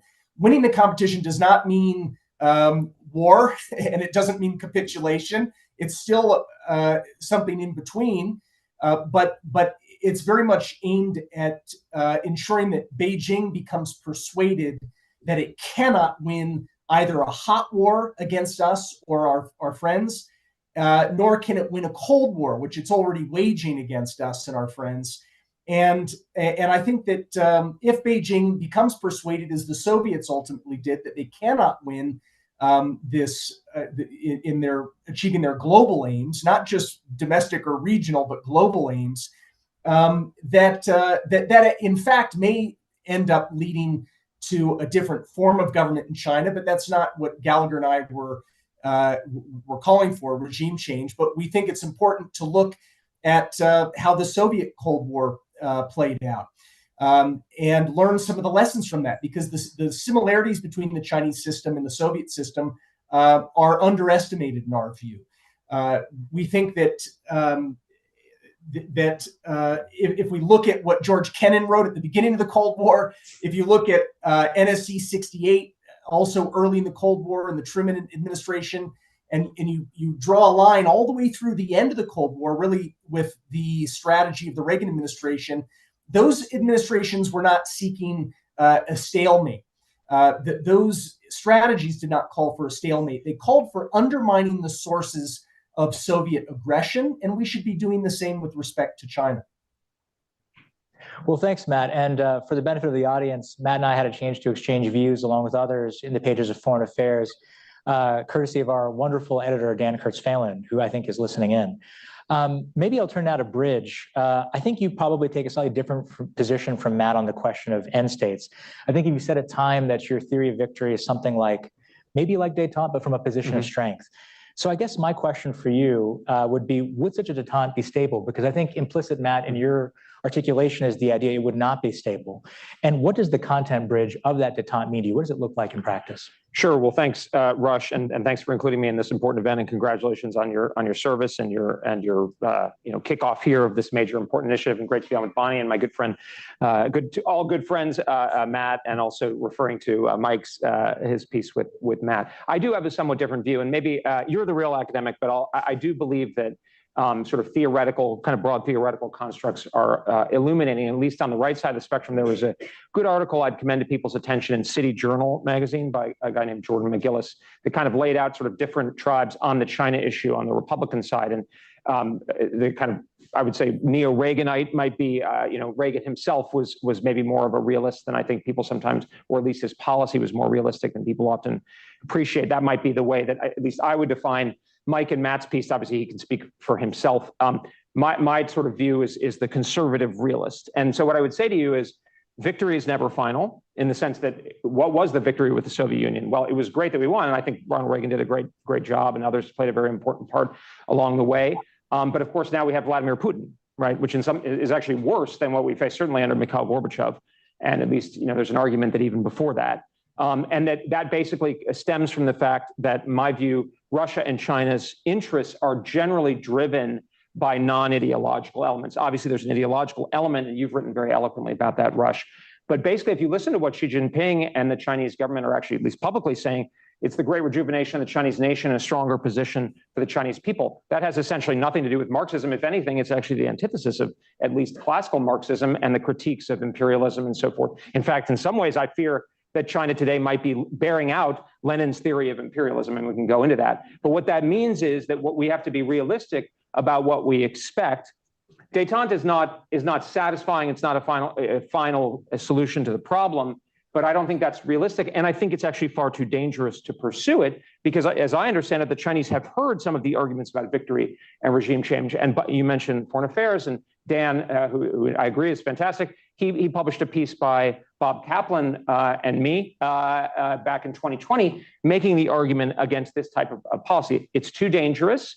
It's not critical for American interests, which American interests, in my view, if you go back to George Kennan, what George Kennan was saying at the National Defense University or Nicholas Spikeman, they were saying we need to prevent a potentially hostile state from controlling one of the key industrialized regions of the world. Whether that state is coming, I'm anti-communism, I loathe communism, I hope the Chinese people become free. But, just a point in that respect is that it was actually the Kuomintang government of the Republic of China that came up with a 9-dash line. So I don't think we would solve all of our problems. So we have more modest aims. Where I disagree with someone like my friend Neil Ferguson, a fantastic thinker, a very, very clear-headed thinker on these things, is I think we need to, and this is where I very much agree with Matt and Mike, we need to approach détente, we need to pursue détente from a position of manifest military strength in particular, and this is where I would differ from Kurt Campbell's, Deputy Secretary of State Campbell's presentation earlier, which we may want to get into. But I think this is a very important discussion. Sometimes people say, oh, it's sort of theoretical, et cetera, et cetera. But it tells you the kind of policy you should pursue, how much risk to take on, how to deal with other countries, et cetera. Okay. Matt, I'm going to come back to you in a moment to weigh back in, but I want to turn first to Bonnie, who I know also has written about this and has thoughts on the question of end states. So Bonnie, maybe you could offer your own perspective here too. Sure. Rush, thank you very much. Also very delighted to be here and also being on stage with both Matt and Bridge, who I actually worked with and for in the Pentagon. In terms of thinking through end states for China, I think there are a couple of questions that we need to think through. And to Bridget's point, we need to think about what can the United States realistically achieve given our capabilities. And here, I think I really appreciate Matt clarifying that your paper was not about regime change, because I think trying to affect domestic policy change in China is probably the hardest, much harder than trying to affect how China operates internationally. And to that, I think we're probably all on the same page in agreeing that our priorities should be affecting China's external behavior. And to the extent we can hope for change internally within China, but that shouldn't be our priority. The second point I want to make is when we look at what we want to achieve in terms of an end state for competition or whatever you want to call that with China, we also need to take into account what our allies and partners would be on board for. And I think both Matt and Bridge may have mentioned this. I don't think our allies and partners, nor do we want a hot war with China. And to the extent that constrains our options of how much we can push China on, because I think the more we push, the more in some ways we might be losing some of our allies and partners. The last thing I would, and perhaps maybe this is where I may disagree a little bit more with Bridge and align more with Matt, is I do think that if we were to achieve a world where we want to maintain the existing values or not, we probably can't just have a relationship in which China could think that when it looks at its power and it looks at its power with its own friends and allies, that it's about on par with the United States. I actually think we need to have a bit more of a picture in which China believes, and also our allies and partners understand that we have more of a significant advantage over China. Because to the extent that we are more on parity, I believe that would create more freedom for China to act both on its periphery, but also internationally. Well, thanks. I guess I'll come back to you, Matt, now with just an additional question. You've heard perspectives from Bridge and from Bonnie. I'm trying to stay out of the discussion as the moderator, so I'm going to keep to that practice. So how do you respond to the idea that sort of there's risk inherently in pursuing something beyond managing competition, that the idea is that you could manage competition while at the same time, in the process of managing it, take more competitive steps than you could otherwise take safely if you didn't try to manage it at all? Is there a competitive advantage? Bonnie just mentioned the allied and partner component, but is there also a competitive advantage in the bilateral component, that where you actually try to explain what you're doing, what you're not doing, you try to have diplomacy, you use these basic, tenets of interaction between states to just make sure that your counterparty doesn't take the worst possible view of everything you're trying? Is there value in that? I know you yourself tried that in the Trump administration, Matt, from a position of leadership. So could you speak to that in addition to maybe kind of Bonnie and Matt, Bridges' point, and then we'll move on to the next topic? Sure. Yeah, look, Bridge, first to your point, Rush, I mean, I'm strongly in favor of the President of the United States speaking frequently to Xi Jinping. Xi Jinping is the only person who can make consequential decisions in that system. And the only way to reliably transmit information to him is by talking to him directly, not by relying on toadies and sycophants and frightened officials, frankly, who are, as likely to get purged tomorrow as they are to, make a difficult point to their boss. So I'm a strong believer in that aspect of managing the relationship with China, no question. What I think we have to be a little more, maybe I'd say less naive about, is the idea that that our sending 5 cabinet officers to China, as the Biden administration did last year, the idea that that was going to somehow coax China into a more cooperative relationship is historically ignorant. And actually, we're even seeing that the so-called fruits of this engagement last year are not amounting to very much. And actually, I think have sent a signal of weakness to Beijing. Beijing has become more aggressive, more difficult in the time since the Biden administration began its what it called intensive diplomacy below the level of Xi Jinping and the President of the United States. Beijing tripled down on its support for Russia's war, really beginning last March of 2023.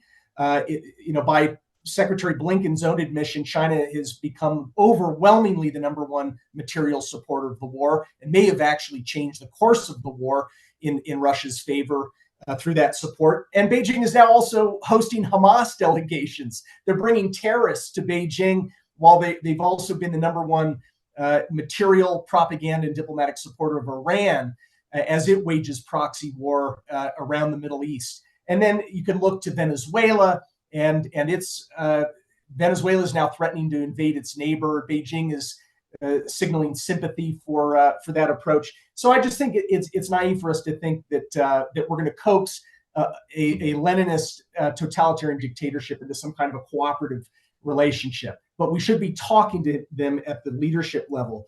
I mean, just very quickly on Bridges' point, Bridge and I have a fundamental disagreement about the role of ideology with Beijing. I think it's a very important point, even though there's a realpolitik sort of Machiavellian imperial streak as well. But the reason why ideology is important is because it gives us clues into the vulnerabilities of China's strategy, and I think we shouldn't ignore those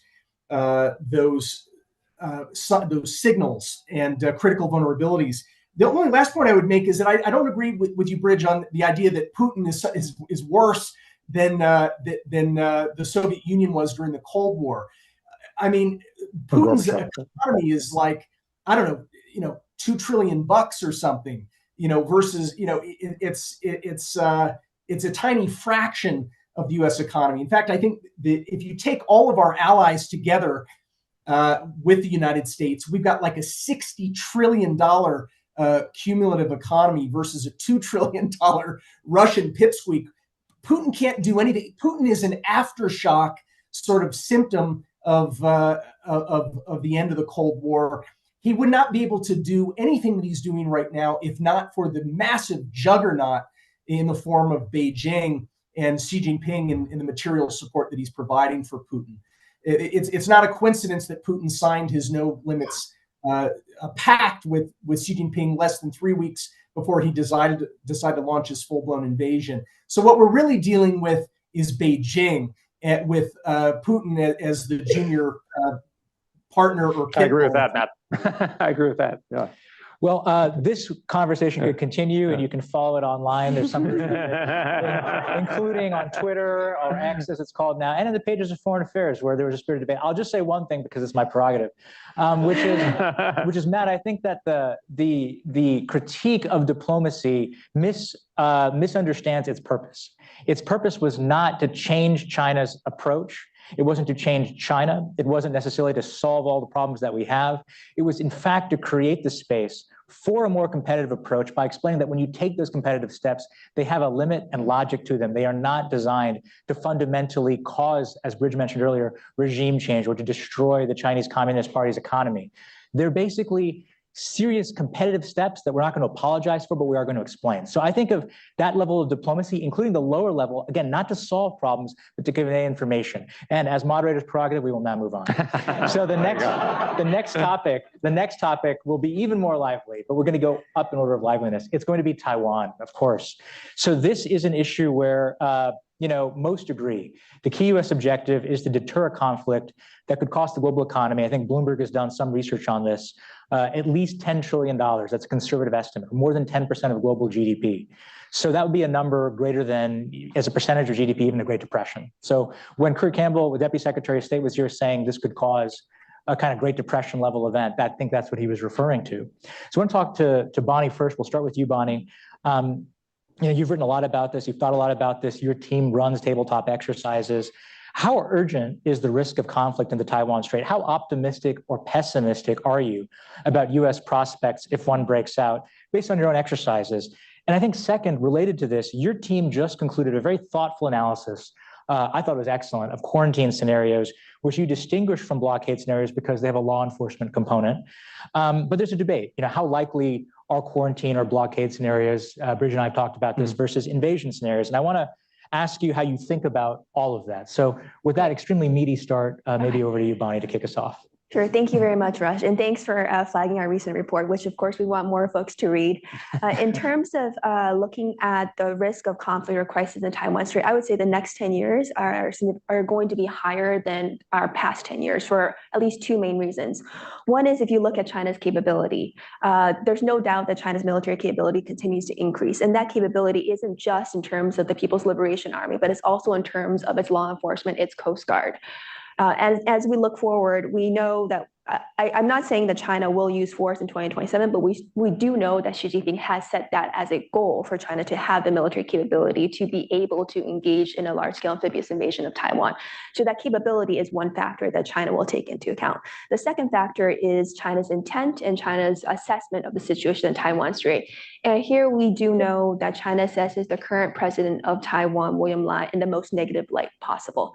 We've seen Chinese Politburo member and Foreign Minister Wang Yi label William Lai as a traitor. We, in the past couple of weeks, have seen, actually it was last week, right? China released new judicial guidelines on how China will punish Taiwan, in what China calls die-hard Taiwan independence. Folks, and in particular, China intends more punishment on the leaders of Taiwan independence. And China didn't quite name William Lai as this, but I think those of us who are following this are seeing this as being labeled and targeted against William Lai. These are measures that China did not take under President Tsai Ing-wen in the past 8 years. So just putting together both the will and the intent, the intent and the capabilities, we should expect more Chinese escalation, more Chinese coercion against Taiwan. In terms of what we may expect in the near term versus longer term, I'm of the view that a quarantine could happen anytime, because right now, to be honest, we wouldn't have great responses from the US side if China were to engage in a quarantine of Taiwan. And that there's various ways that China could construct that quarantine, but it would not be necessarily that costly for China. But a quarantine differs significantly from a blockade and invasion. So I would say that it's much more costly for China to engage in blockade and invasion. And those are probably options that China would reserve at a later time, potentially closer to 2027 or later than in the immediate future. Well, thanks, Bonnie. And as I look out across the room, I saw many people nodding. Many people have worked on this issue set too. So I hope in Q&A, some of you will jump in. Let me turn to you, Matt. You just finished the book, The Boiling Mode. I think it's out formally next week. Some of your co-authors are here in the room. I see Ivan Kanapathy, my former NSC colleague, who you hired many years ago here as well. So I want to ask you, how do you respond to the kind of question of the likely high-end scenarios we're going to face? How do you think about the quarantine scenario? And what fundamentally, I guess this is what your book gets to, what fundamentally should the United States do to deter those situations, those scenarios, but also if those scenarios materialize, what do we do after? So maybe, Matt, over to you to take on those questions. Yeah, Bonnie, congrats on your report. I saw a few reports about it, but I promise I'm going to read it this week. And because my co-authors and I'm glad Ivan's there. Ivan and I were actually just meeting with President Lai last week in Taiwan together and with his new cabinet. We spent a lot of time in the course of writing The Boiling Mode, wrestling with blockade scenarios and gray zone scenarios and these sort of things along the spectrum, including a quarantine. I think that some of these exercises that we're seeing right now, like the one right after President Li's inauguration last month, I call them sort of flash blockades. They're sort of, limited duration exercises that Beijing can reverse. It can do them, progressively over longer periods of times to demonstrate that it can threaten the flow of critical materials, especially energy supplies, into Taiwan. I think that ultimately we should be tabletop exercising for quarantine scenarios together with Japan and Australia, Taiwan, South Korea, and Europe, because quarantines are very, very difficult to enforce without ultimately being pushed to move up the escalation ladder to those scenarios that, as Bonnie just mentioned, would become more costly, not only for Taiwan, but actually for China itself. So we should be figuring out, looking at some of the quarantines in the past. Remember when the United States imposed a quarantine in the early 60s around Cuba to prevent missiles and nukes from traveling from the Soviet Union into Cuba?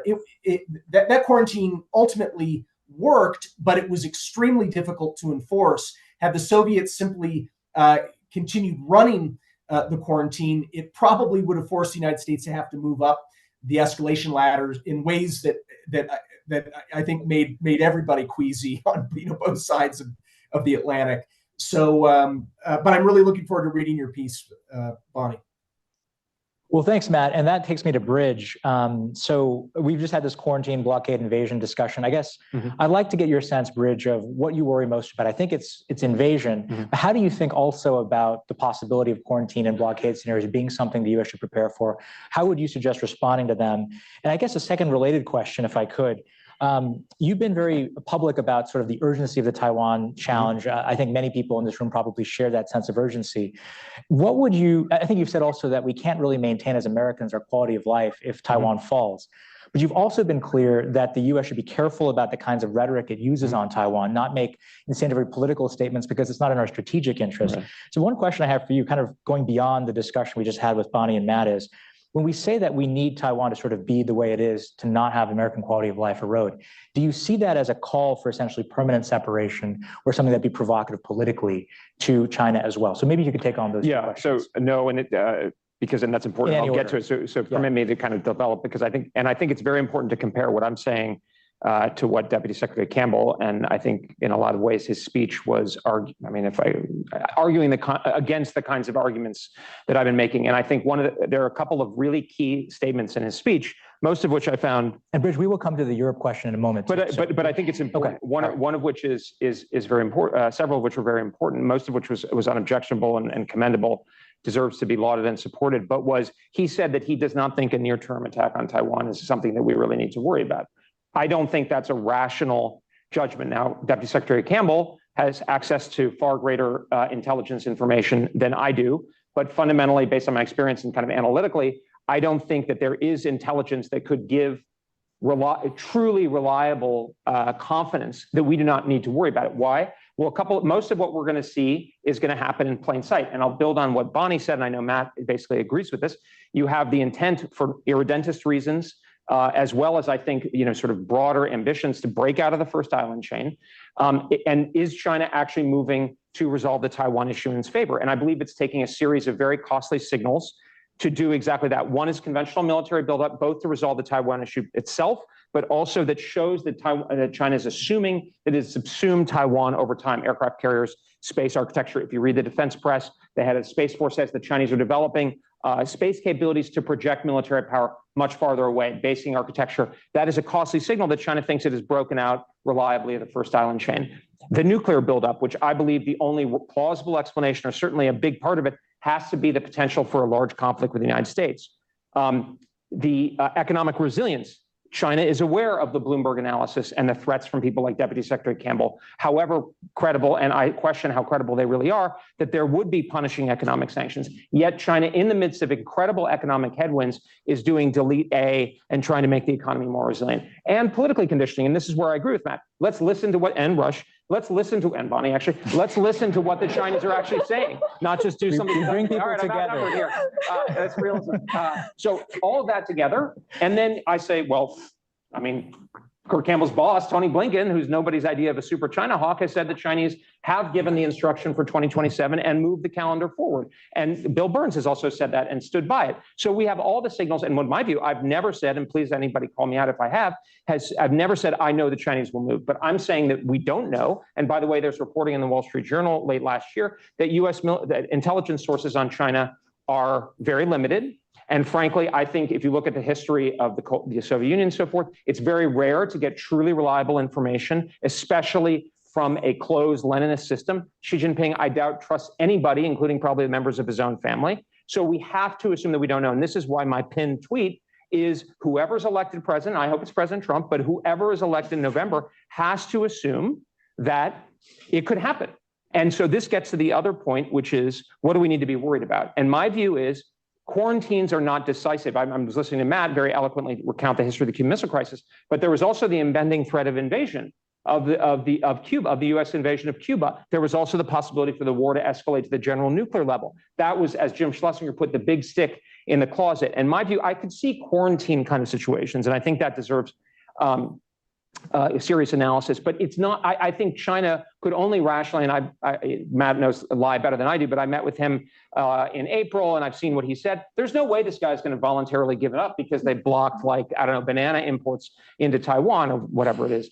You know, they're not going to do that, and that's very clear. So if China's going to solve it, it's going to go to invasion. And the problem with the blockade, and this is similar to what both Eli Ratner and Randy Schreiber, who are both fantastic thinkers and deserve to be listened to, not infallible, but they've said a blockade is not the most rational strategy. I know that I think you have a somewhat different view, but I think if I'm thinking myself, if I were sitting in Beijing and trying to solve this problem, I would say, if you're gonna take Vienna, take Vienna. If you're gonna go big or go home, and you look at the failures of Putin, because Matt is right, Putin is much less capable than China. You make sure you get it right, and if you're gonna do that, you generate as much surprise as possible. Now, that has a kind of coherence that could lead you into a cul-de-sac analytically, but I think what that means is that we should be prepared militarily, and I know we'll get to the issue of trade-offs, and that's where I fundamentally disagree with Deputy Secretary Campbell, but that means that I think we have to be urgently concerned, and we are now in the window where invasion could happen almost at any time. I'm not saying I think it's going to happen tomorrow. I think it may be more likely out later into the decade, as to add a couple factors to Bonnie's, and then I'll stop.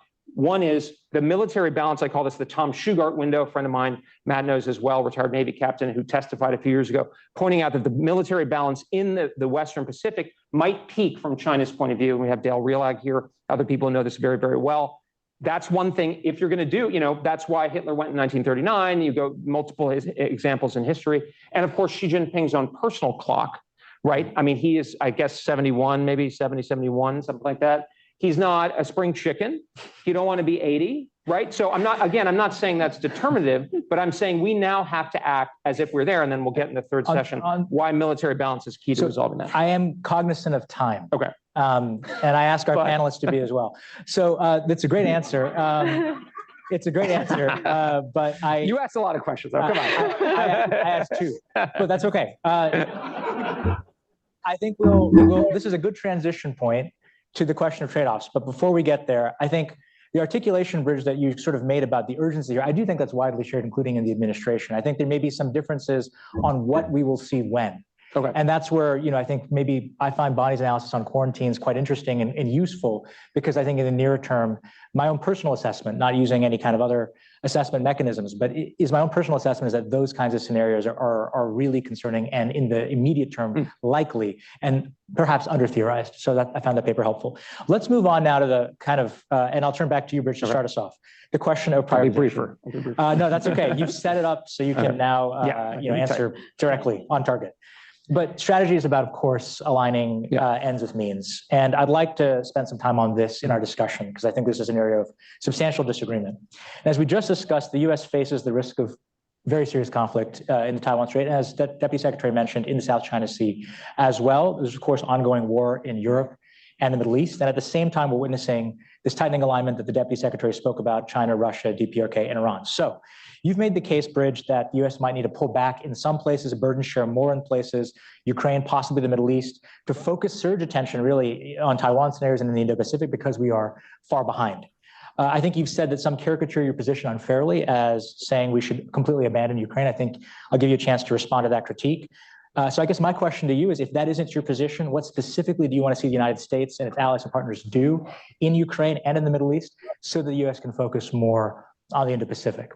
Well, I'll just start where you ended, and it's a caricature, but it's the thrust of it is basically true, which is that we cannot allow our focus, and it's sort of paradoxical to see the father of the pivot now basically in my, with respect, from my point of view, actually arguing for the reverse, which is that everything is interconnected. I would say no, a couple things. If the threat is urgent and imminent, what can realistically stop it? And I think, to be simplistic about it, but I think it's true, and here's where I agree with Mike Gallagher very much, it's going to be hard power in the right place at the right time. It ain't going to be economic sanctions.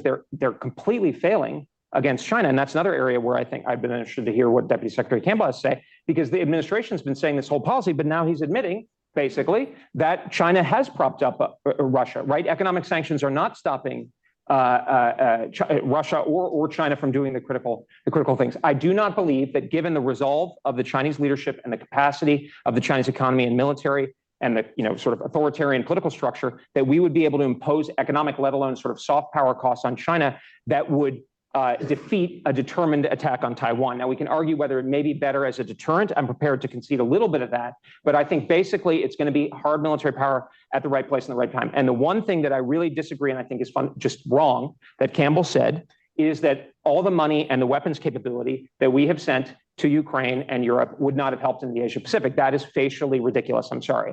And you see the president now has basically shifted towards prioritizing. Now, he said Taiwan is not going to be affected. Of course, the Indo-Pacific is a much bigger issue. You've got to have Philippines, Japan, et cetera, defended as well. But I think if it's true that we need to be ready at any time, we should be moving as much as possible. And for anybody who follows the Biden administration's own defense strategy, recognizes we do not have a multi-war military. Don't take it from me. The RAND Corporation itself has assessed we're on the trajectory to lose over Taiwan. And multiple Navy programs are delayed. The defense industrial base is not fixed. So I find a lot, especially from people like Kirk Campbell, I find it kind of shocking that you're saying, to get to Ukraine. And if the theaters are interconnected, this actually strengthens the need to prioritize, because we actually have to assume that they're going to act collaboratively precisely to deplete us. What does this mean in Ukraine? Well, I've been saying it to the Europeans for the last couple of years. We need to give you clear warning about what we actually can do. I don't have a theological opposition to supporting Ukraine if I had endless resources. Should we cut Ukraine aid? Well, I would basically, as I wrote in my Time Magazine article last year, I would allocate money first for something like the supplemental. I would say, let's put $61 billion in the Indo-Pacific.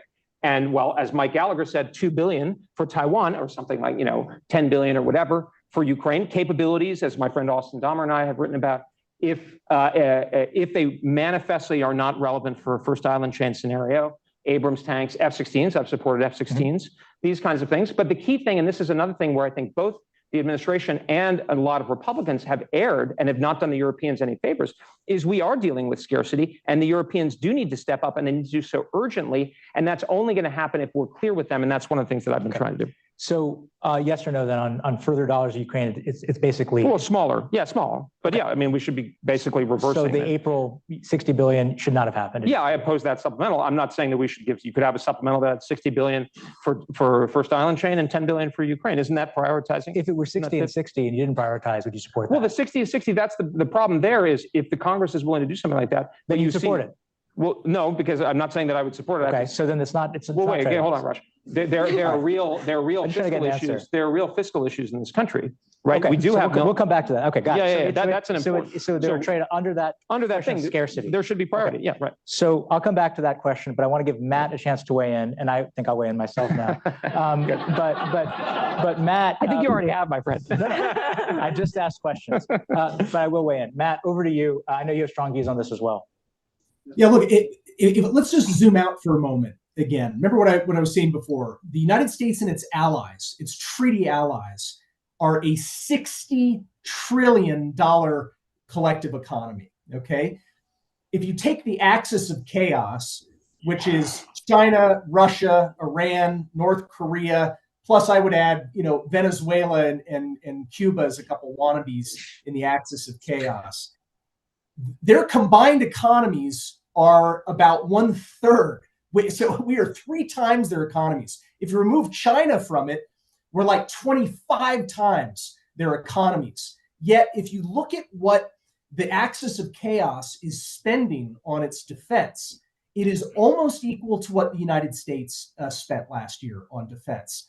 That's my back of the envelope looking at Public Info Plus. I'm using the American Enterprise Institute's estimate that China is probably spending around $700 billion in actuality on its military. So all that adds up to about $806 billion. We spent only a little bit more than that last year. Why not actually take a deep breath, look at the fact that we have radically greater economic power, we have more innovative businesses, and actually start increasing our defense spending while also addressing the very real problems with the way our defense, it's not just the funding level, as Bridge is alluding to, it's actually the way that we've allowed our defense industry to sort of, I would say, Sovietize, over the course of the last 20 years. This is fixable.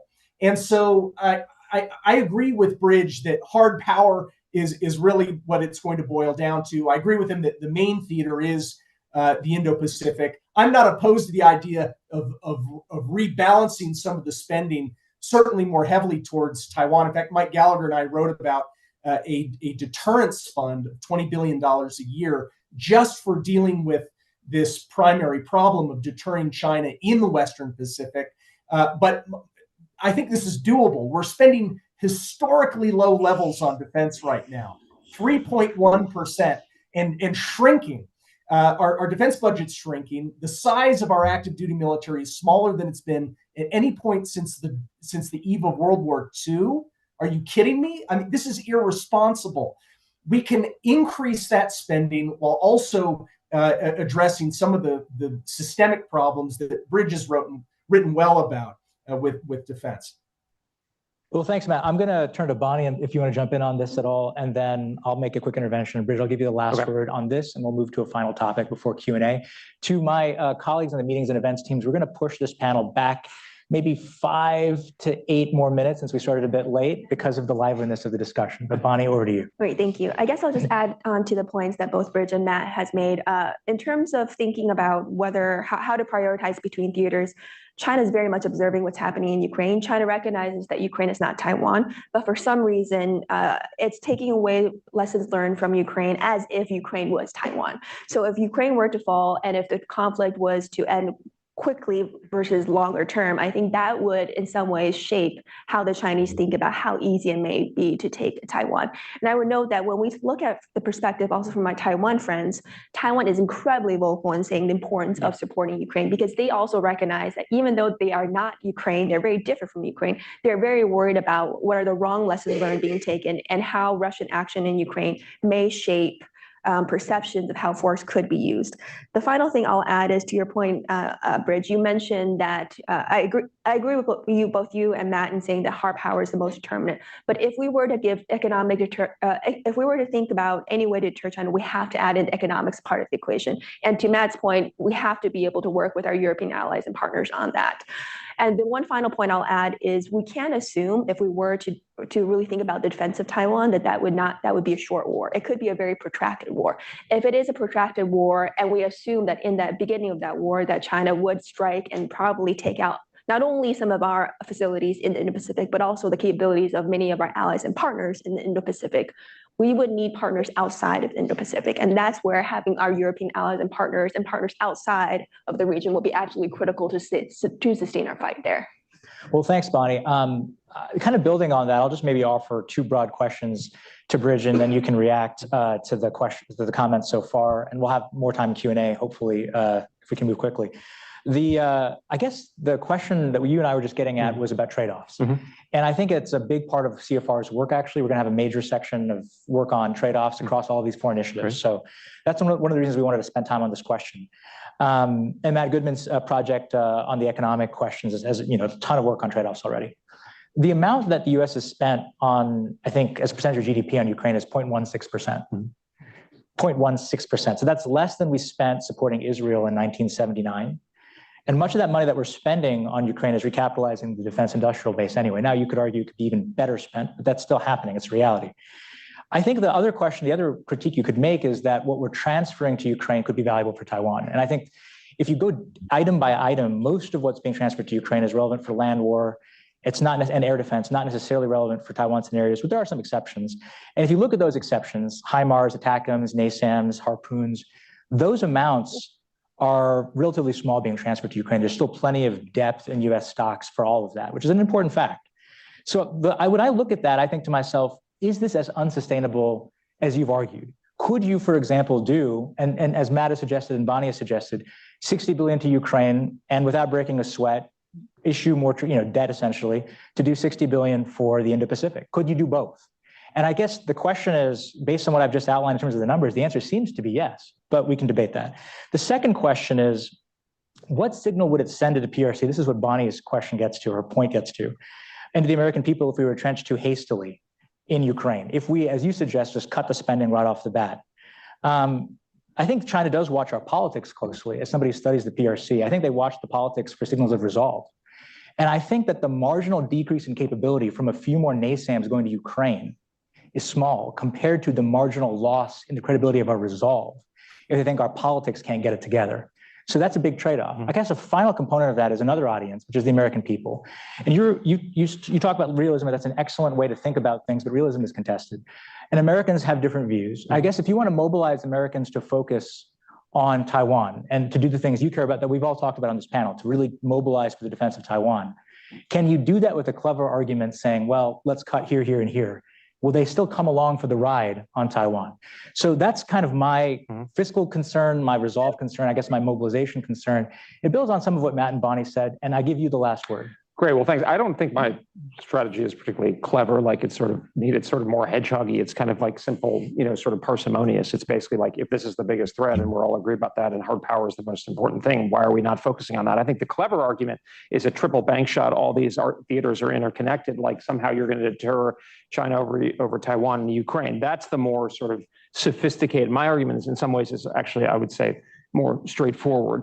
On the trade-offs, I disagree on a couple of things. One, I do think that the weapons in question, for Patriots, air defense, are very critical and they do trade against. And by the way, of course, a Taiwan fight is going to be a ground fight. And it's going to be an air defense fight. I mean, they are definitely going to get ashore in an invasion, right? So that has to be part of it. And more throughout the defense industrial base, there are huge trade-offs given the atrophy of our defense industrial base that Matt has talked about, that where there are trade-offs. And we are now reorienting with a lot of expense. We've reoriented a lot on Ukraine, right? The money is for Ukraine. And there is some, sort of scaling abilities, but I think there are sort of advantages, but I think those scaling efficiencies from investments or defense industrial base are way overwhelmed by the fact that we're focusing on the war in Ukraine. And apropos of Matt's comments about how Russia is a joke and we're so much richer, well, it's such a joke. Unfortunately, it's got the upper hand and it's outproducing us by like almost an order of at least several factors in the in artillery shells. So I think, look, and I mean, I both worked in government. I think when you look at the state of our military and people actually deal with it, it is not in the condition. There's a prominent member of Congress who I saw recently who's a pro-defense guy. He said this: the readiness of our armed forces is atrocious, right? The state of our defense industrial base is equivalently atrocious. So, look, that's why I stress the point about being theological. If you came in and you said, all right, I get what you're saying, but look, there's still a lot out there. And that's why I wrote that timepiece and why I've tried to be consistent about things like F-16s, that there's no way they're going to survive against Chinese integrated air defenses. But things like the attention to the defense industrial base, I mean, prominent Republican members of the Senate saying all this money is not a lot of money. Of course, it's a lot of money. And my rejoinder back to you on the trade-offs in 60 billion is, well, why didn't you do it then? If there had been 60 billion for the Indo-Pacific and we're linked to Ukraine, well, then I would say, well, that's great, because that's the most important thing we need. If that's what the American people will support, that's not what we're dealing with. And now we've gotten to a point where I can certainly say for Republicans, I mean, I don't speak for Republicans. But if we could get Congress to give the 60 on both, well, I would prefer. I want to get 60 billion or a lot of money for the Indo-Pacific. Then Ukraine's good.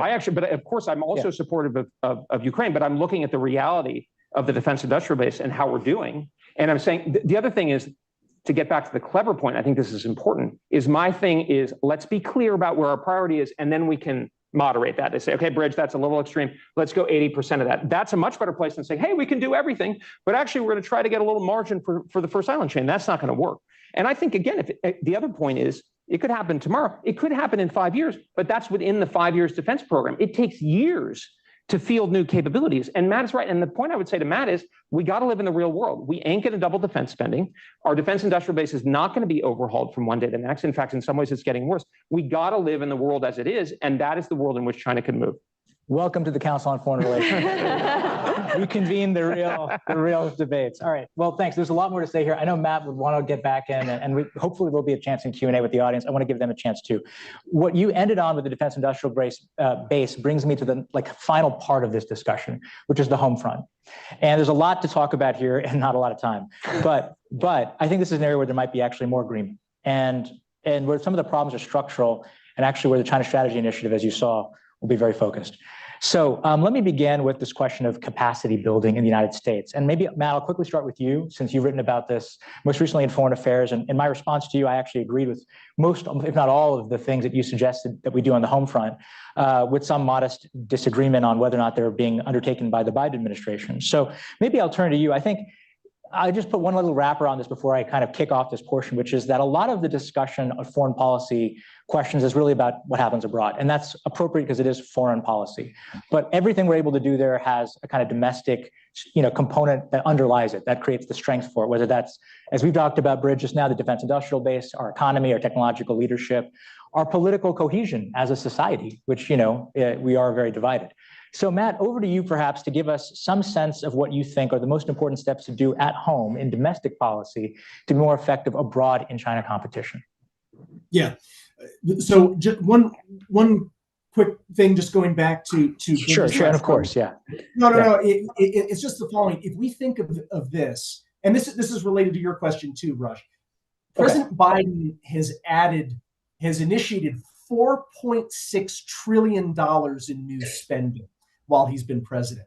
4.6 trillion in new spending above, this is discretionary spending that none of which is going into defense. A big chunk of that went into pandemic response. I don't think that was necessary that late in the pandemic, but we can argue about that. It's been for infrastructure projects. He wants to do hundreds of billions of dollars in student, loan amnesty. I mean, $4.6 trillion is almost 6 times our entire defense budget. I mean, how even if we're not going to double our defense spending, to your point, Bridge, Mike Gallagher and I call for going from 3.1% to 4% or even 5%, which would still be significantly lower than our defense spending was as a percentage of GDP during the Cold War. It was about 6.8% at its peak during the Reagan years. Reagan didn't get us into any new wars, excluding Grenada, and actually brought the Cold War to a peaceful ending. So I think that this is a big part of it. Look, I'll give you a crazy idea, Rush, which is what about finding powerful new ways to incentivize military service and other forms of public service?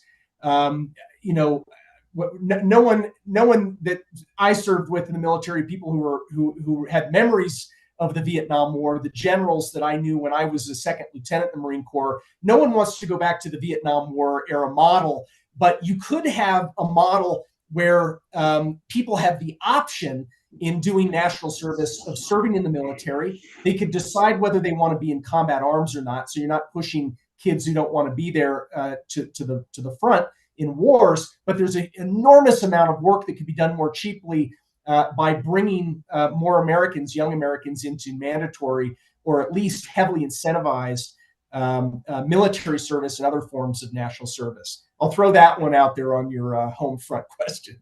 Okay, all right, that's a great suggestion. Not one you put in the foreign affairs piece, but an interesting one. Bonnie, maybe over to you. Anything you want to jump in on? No. Okay.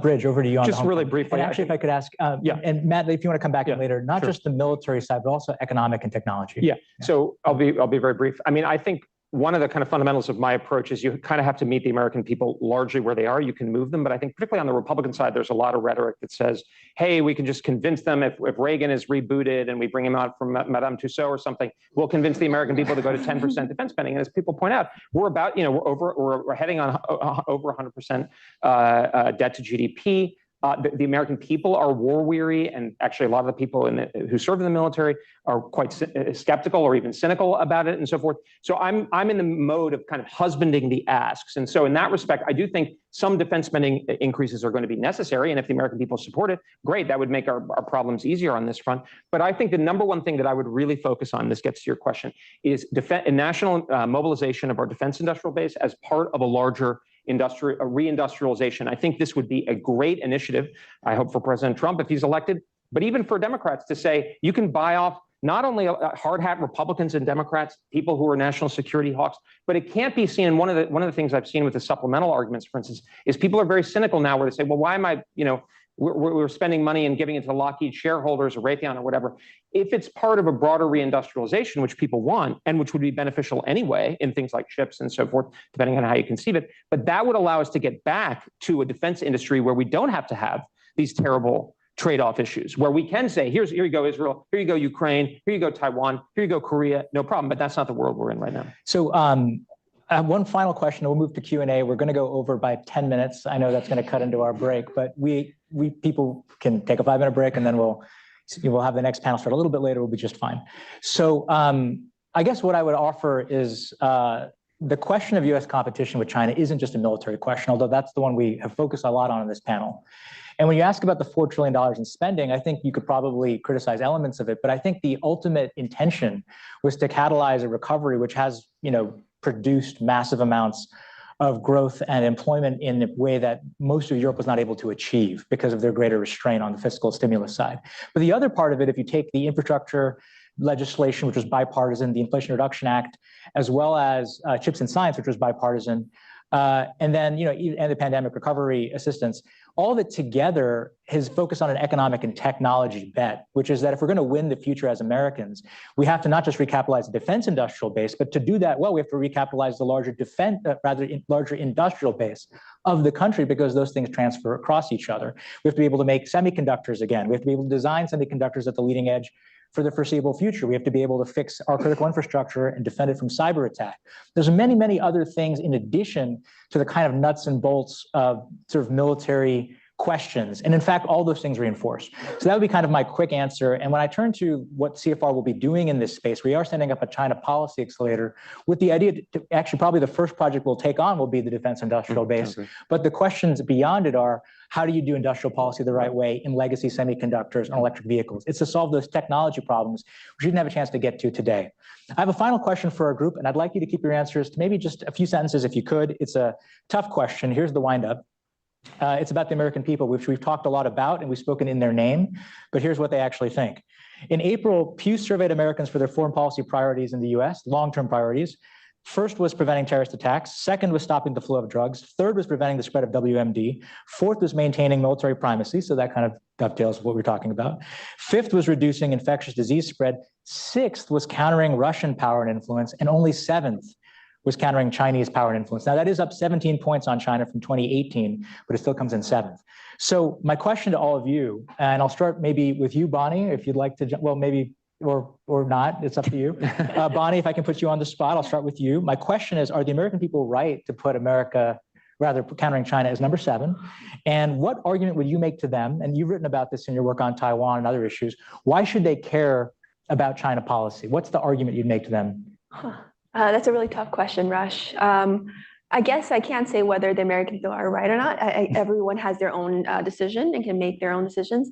I do find it very odd that the assessment that the China threat is less than the Russian threat.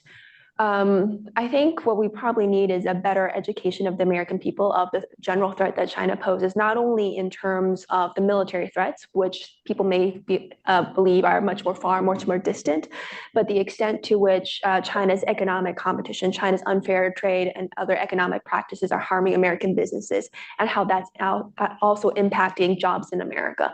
So I think if we better educate the American public, I think there probably may be a greater awareness. I agree, like most people probably can't find Taiwan on a map.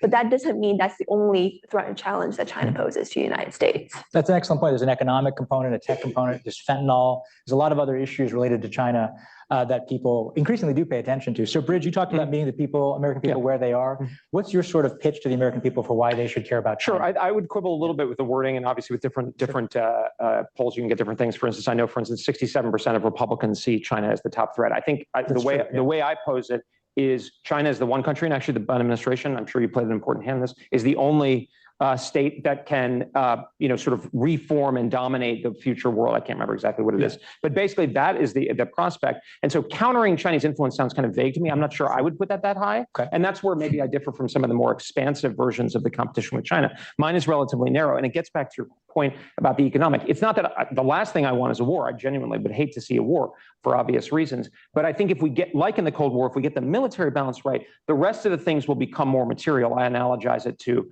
police in a neighborhood. If you have a safe neighborhood, you can worry about commercial development and the state of the park or your schools, et cetera. If there's bad crime, that's the number one thing you worry about. And I actually think the American people get that. I think where the debate, at least more on the Republican sort of center right side that, I'm maybe more attuned to, is on where do we draw that line and how prepared are people to go into what could be World War III over Taiwan? And God forbid, and I really don't want that to happen. And that's another point, just to kind of maybe finish, is why I'm so focused on the trade-offs, is because I think given how distant it is, and most people don't know or care about Taiwan necessarily, and for reasonable reasons, is to make sure that we can win that fight within reason, achieve denial at a relatively low cost, rather than something where we're going to have to blow up the American economy to save Taiwan. I'm very skeptical the American people are going to go for that. Okay.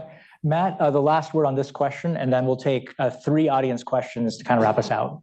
So sure, yeah, I won't add much except to say that, the American polls, I know that Pew last year had a poll that said half of Americans view China as the greatest threat, while only about 17% view Russia as the greatest threat. I think the American people get it. They understand this, because Russia would not be a threat if not for Xi Jinping having Vladimir Putin's back and being the main diplomatic propaganda and material supporter of the biggest war in Europe since World War II. I think Americans already get it. I have a poll that I just pulled up that this is also Pew, 81% of Americans, and this is overall, it crosses every demographic, have a negative view of China, and over half the public believes that, quote, limiting the power and influence of China should be a top priority for U.S. foreign policy. So I think the American people don't need much more convincing. They've seen the face of, the true face of this regime in Beijing under its current leader. Well, thanks, Matt. I hope you and Bridge are right. Although this was asking sort of how you rank different goals over, so they may say, all right, China's we're very concerned about this, 80% are, disapproving, but when they ranked them, this is where they came out. That being said, to Bridge's excellent point, polls, the wording can be quibbled with. But I think Bonnie's suggestion, which is more education on this issue, is always useful, more discussion and debate. I think that's where we come out. I'd like to take 3 questions from the audience. Those will be our final 3. You'll each have a chance to pick and choose your answers to which ones you want to take on. And then we will go to our break. So let's start here in the front, and then to Ali in the back. Hi, I'm Jim Mann, author based at SAIS. So if we're talking about trade-offs, can we afford to let the Trump tax cuts expire? All right, Jim, thank you for asking that question. So I didn't have to. All right, we've got Ali Wynn next.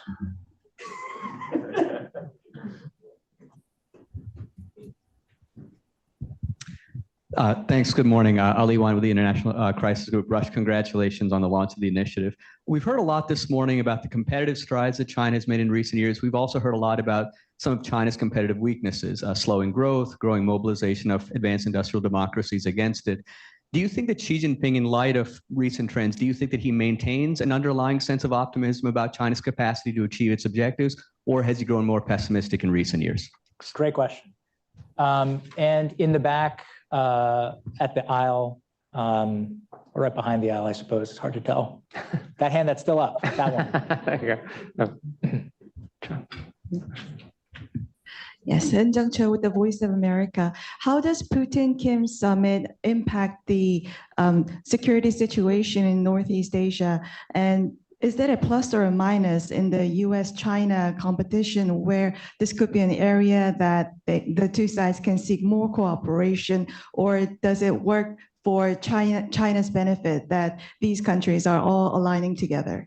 Okay, so we'll start maybe with you, Bridge, then Bonnie, and then Matt, over to you. Well, Jim, to your question, I'm not an economist. I don't claim any expertise, and I certainly don't speak for anybody but myself. But I think if Republicans are obviously more in favor of extended tax cuts, Democrats are more in favor of greater domestic spending. In any case, that just reinforces the need for prioritization and realism about how much we can really expect from increases in defense spending. I don't think that's a very plausible and thus credible. And I don't think even a Republican administration, just even as an analyst, I don't think it's very plausible that it would initiate enormous increases in defense spending, and neither of the candidates is running on that platform. Ali, to your question, I mean, I'm skeptical about that. I'm prepared to believe that it may be somewhat true. I guess it's my personality, but I prefer to prepare for the downside risk that they're actually better than we are, and they have all kinds of advantages of numbers, resolve, position, initiative, et cetera. So I think there may be some truth there. The other problem is that, and again, I don't know, but you could kind of read it both ways. But the fact that Xi Jinping is purging the top leaders of the PLA and actually going to the PLA and saying, "I need you to be ready," suggests to me that he's serious about it. Like, I don't think Jiang Zemin would have actually done that. I found this, people were saying, I don't know who was the leaker to Bloomberg about 6 months or a year ago, but said, oh, they have water in their ICBM and they don't have any confidence. They purged their leaders. They're never going to declare war. Hitler purged the high command of Germany in early 1939. So it's like, maybe that's because they're serious. I don't think that tells you one way or the other. But again, it gets back to my epistemological approach, which is I don't think we know. But the fundamentals that we see are very worrisome. Eun-Jung, to your question, I think it's very bad because I think it's going to increase, contra what Kurt Campbell is suggesting, it's going to increase the fact where we're getting depleted and we have legacy commitments that are way bigger than our ability to substantiate them along concurrent timelines. And then, as we've discussed on your important show, I think it's also going to undermine the Washington Declaration, which I don't find credible, and the viability of American extended deterrence when what is it that Kim Jong-un probably wants from Vladimir Putin? Probably missile and nuclear technology. Exactly what they'll give, we probably won't know, but we have to assume it's not going to be good for us. Okay, thanks, Bridge. Bonnie, over to you. Okay, sure. I'll address two of the questions. So Ali, on your question about whether Xi Jinping is optimistic or pessimistic, from what I'm seeing is you're seeing more and more rhetoric coming from China that emphasize the headwinds, but it hasn't changed any of China's long-term goals. It hasn't changed any major actions or activities on China's end. So my sense is they understand the challenges that they face, but that it's really hard to get into Xi Jinping's head, but I haven't seen any indication that that is going to change any of Xi Jinping's behaviors. So I would say that largely probably China is still optimistic in the long-term trends, but probably realizes that they have short-term challenges to deal with. In terms of the Putin-Kim summit and implications for China, what I would say there is that I think China is put in a somewhat difficult spot because it does recognize longer term that Russia's ambitions for the Korean Peninsula is quite different from that of China's. Russia is generally more willing to tolerate a greater level of instability and perhaps a nuclear North Korea, whereas China has traditionally in the past been more wary of that. But we have been seeing subtle changes in China's position on this. So I'll point to the 2024 Xi-Putin joint statement in which the paragraph on North Korea compared to 2023 was almost completely taking the side of North Korea against the United States. That was not the case in the 2023 statement. And China also downplayed the role of the need for complete denuclearization in the China-Japan ROK joint statement, which was different from 4 years ago. So we are seeing China being put in a more difficult position, but the unfortunate reality is China is siding more and more with Russia and North Korea. Thank you, Bonnie. And Matt, over to you. Yeah, this is one of the weird historical symmetries that we're seeing right now. Whereas in 1950, you had Europe and Soviet Russia providing most of the armaments for a war on the Korean Peninsula. Now you have North Korea and South Korea as primary suppliers of the two sides of the war that's playing out right now between Russia and Ukraine. Ali, to your question is important in a way. this idea of optimism, I think, is actually really important. As historians who've spent a lot of time looking at the causes of war over the course of the last 4 or 5 centuries, have found that one of the common indicators right before aggression actually breaks out is overweening optimism on the part of an aggressor. And I think that Xi Jinping, I agree with Bonnie's way that she laid it out. He seems to be very optimistic in the long-term sort of infallibility of his belief that China's dominance is inevitable, but is dealing with these headwinds right now. Anything that we can do to increase headwinds and to cause him to have some doubts about whether this is the right timing would be something in the service of peace. So rather than being provocative, anything we do to undermine the sources of Chinese power right now would be a cause for peace, in my view. I'll leave it at that. All right. Well, thank you all for joining us. This has been a very lively discussion. We've got 3 excellent panelists who were extremely insightful, but most importantly, they're all CFR members. So we will, just before we apply, we will take about 10 minutes, I think, break if my events and meetings colleagues don't stop me.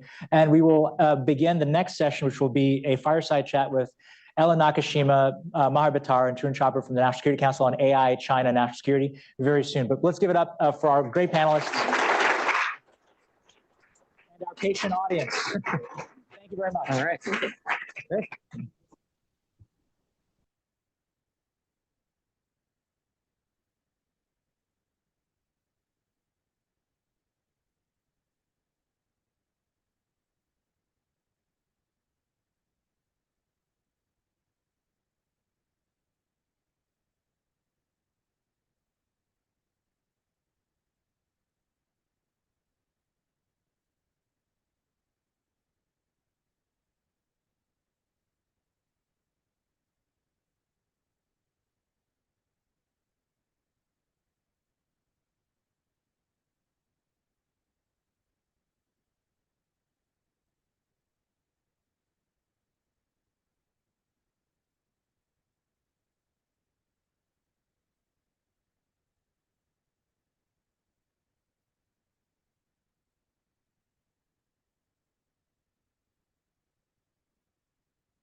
Ladies and gentlemen, may I have your attention, please? Ladies and gentlemen, please take a seat. We are going to get started with our third session. Welcome to today's Council on Foreign Relations meeting. This meeting is on the record, and members are joining both in person and virtually. For those attending virtually, to ask a question during the Q&A period, click on the raise hand icon on your Zoom window. When you are called on to speak, please accept the unmute now prompt, then proceed with your name and affiliation, followed by your question. Your video will remain off, but your microphone will be unmuted. For those attending in person, a reminder to please silence all mobile devices. If you are called on during the Q&A period, please stand. Make sure to speak into the microphone and state your name and affiliation before asking your question. Thank you.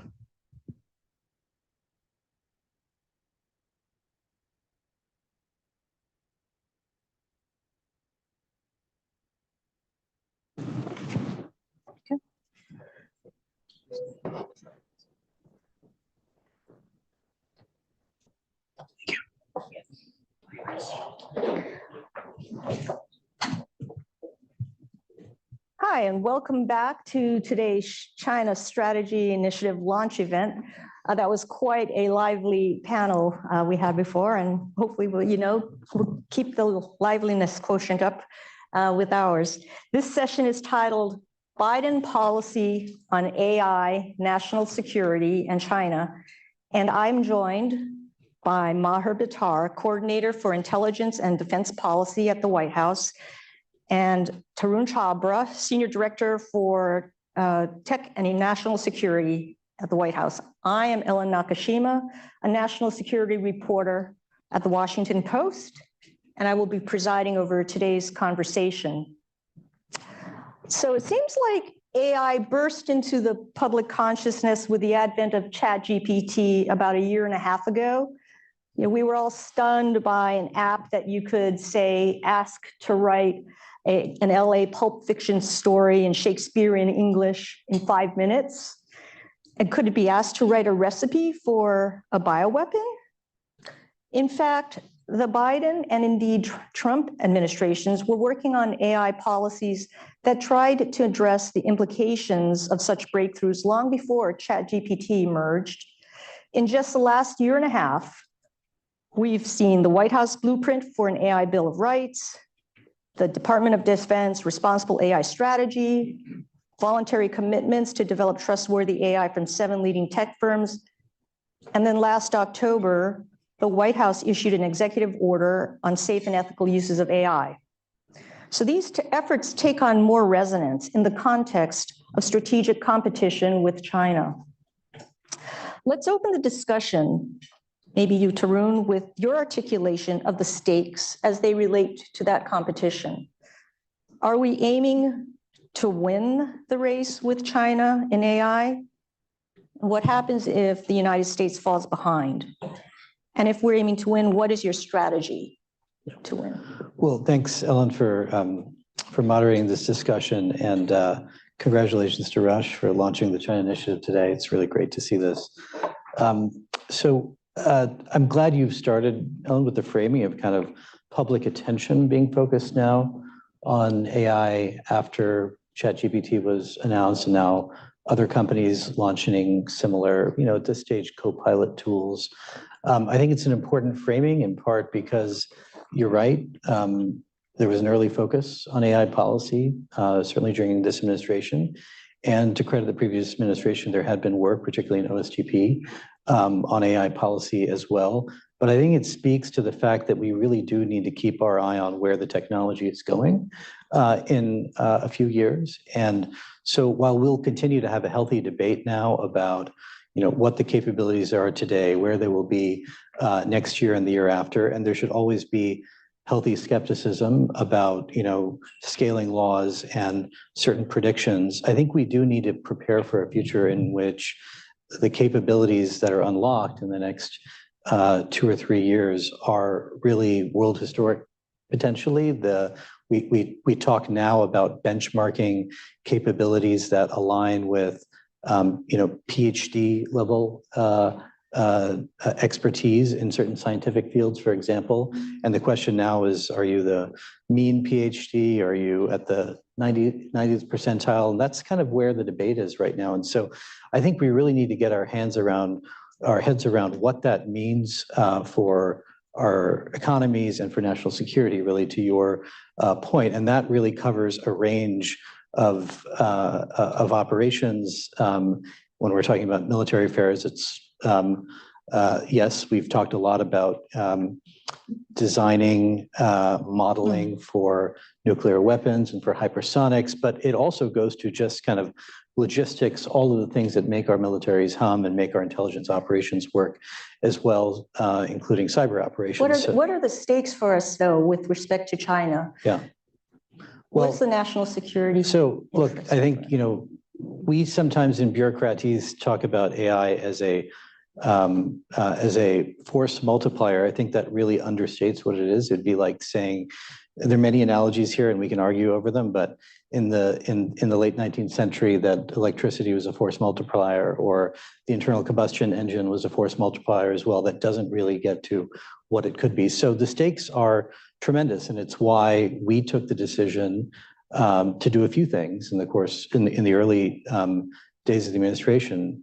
One is to develop, obviously, investments in domestic hardware production, in chip production in the United States, so we have a more resilient supply of chips. As everyone in this room knows, and many people online know, what our dependencies look like right now. And second, we developed an export control policy focused on the most advanced chips that are necessary for AI applications, because we think that the stakes for national security are absolutely critical. Can I just ask you, Maher, are we seeking to win the competition with China in AI? And what happens if we don't, in your words? Or if we fall behind with respect to China in particular? Sure, and also let me also just congratulate Rush as well for pulling this off, and thanks for having us.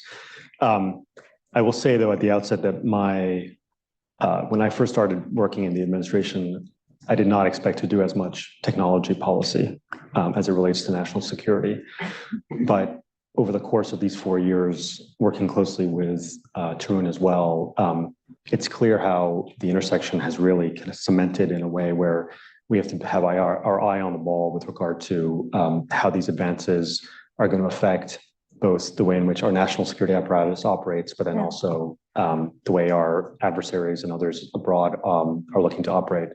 So in this case, I think what we are trying to do is maintaining advantage for the United States in this field.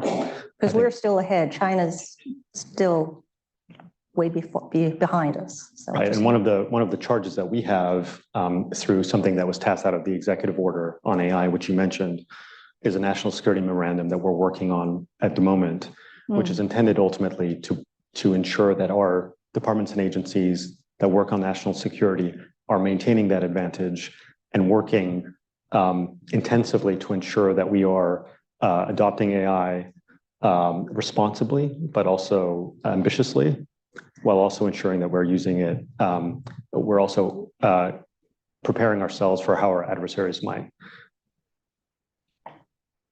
So I want to get to the National Security Memorandum in a minute, but first let's turn to export controls. In the last 2 years, the administration has imposed controls on shipments to China of the most advanced computer chips, or GPUs, that are needed to build large language models, those caches of information, massive caches of information on which AI systems are trained. What is the national security threat these controls are designed to address? What, for instance, is the relationship between a chip for a data center used to run LLMs and, say, the development of a hypersonic or nuclear weapon? So, look, I think it's widely known that our national labs, right, particularly those involved in the nuclear enterprise, host some of our leading supercomputers and have for a very long time, because supercomputing is important for developing and modeling the use of advanced weapons systems. So no secret there. I think that's definitely one piece of this. We talked a lot about that. I think from a legal perspective, there's a WMD nexus that we established actually as a basis for some of our export controls. So that is a really important dimension of it. But part of what we're focused on now, and I know we'll talk a little bit about the National Security Memorandum that we're developing now, is that we're looking now at LLMs that are approaching super intelligent capabilities. You know, we can have debates about AGI capabilities. And our concern there is the potential revolutionary impacts on a broad range of military and intelligence and general national security applications. And we know that our adversaries are actively experimenting with all of those rapidly right now. And so we need to be doing the same thing right now. We need to be doing it consistent with responsible uses, guardrails, many of which, I think are well established, but need to be adapted for this new technology. Well, if these chips are so sensitive, why has no other allied country imposed similar controls? After all, although US companies design the leading edge chips, almost all of those advanced chips are produced in Taiwan and packaged in other foreign countries, which gives them the jurisdictional authority to impose controls. And we talk so much about the importance of allies and partners in these efforts. Well, so I wouldn't agree with the premise. We do have key allies that actually are implementing controls areas that are critical for the tooling required to manufacture some of these chips. And then in addition, we have extensive, conversations with our allies who are producing some of these chips as well. And none of this would be working without close cooperation with them either. So it's often said that national security is economic security. Does this mean that there are also economic motives behind these controls? That is, are they designed to constrain China's economy or to help US companies economically? And is constraining China's economy good from a global economic standpoint? Either one of you is fine. Yeah, look, we've been very clear and very directly with Beijing about this. That is not the design or intent of these controls. Now, let's be, we can have a forthright conversation to say, will there be potential collateral impacts? There may be, yes, but that is not the intent of them. The intent of them is to address our concern, which we believe is well-founded, that if China is able to accelerate the development of this technology on the frontier, it will quickly be taken up by the PLA, by intelligence services, and used against us and our allies. And the question arises too that these export controls just accelerate the incentives for China to develop its own chips to use domestically, right? This dual circulation argument, as well as export to third countries where they'd compete with US design chips. And isn't that what they're doing now with the legacy chips, the more mature chips? How are you thinking about that? Well, so look, I think the indigenization drive for China began some time ago. We could discuss when exactly it happened, but we had to make a decision in the early days of this administration about whether we were going to allow China to continue on the indigenization drive while having full access to all this technology in the meantime. And our view was that they had made a judgment, whether you think it was good or not, good for good reasons or not, that they needed to do that and press ahead. I think I'd also add, let's look at other sectors where we just let the market dynamics play out. How did that work out for us in solar, in telecom, in critical minerals and processing, in APIs for biopharma, where we just said China will indigenize if we have an industrial policy or if we have export controls. In general, I don't think that's worked out well for the United States or for our allies. And so we were committed to ensure that that didn't happen first in the semiconductor sector by investing in our own production as well, but also by ensuring that those technologies are not used in ways that undermine our national security. You're referring to the CHIPS Act in part with the $39 billion for fabs. Some of these, I understand, won't come online until about 2030. Is that too late? I mean, after all, we've heard in the last panel that, we could well expect China to have invaded Taiwan before then. Yeah, look, we have I see John Newfer from SI is here, who can tell you that some of this capacity is going to come online sooner than that. Some of these investments actually were already underway, and what CHIPS Act is doing is actually expanding the footprint on the one hand, and also ensuring that we have leading edge capabilities in that footprint as well. And it's not the United States doing this alone. I think, if we had wanted to do it alone, the CHIPS Act would have needed to be, instead of around $52 billion, closer to $400 billion.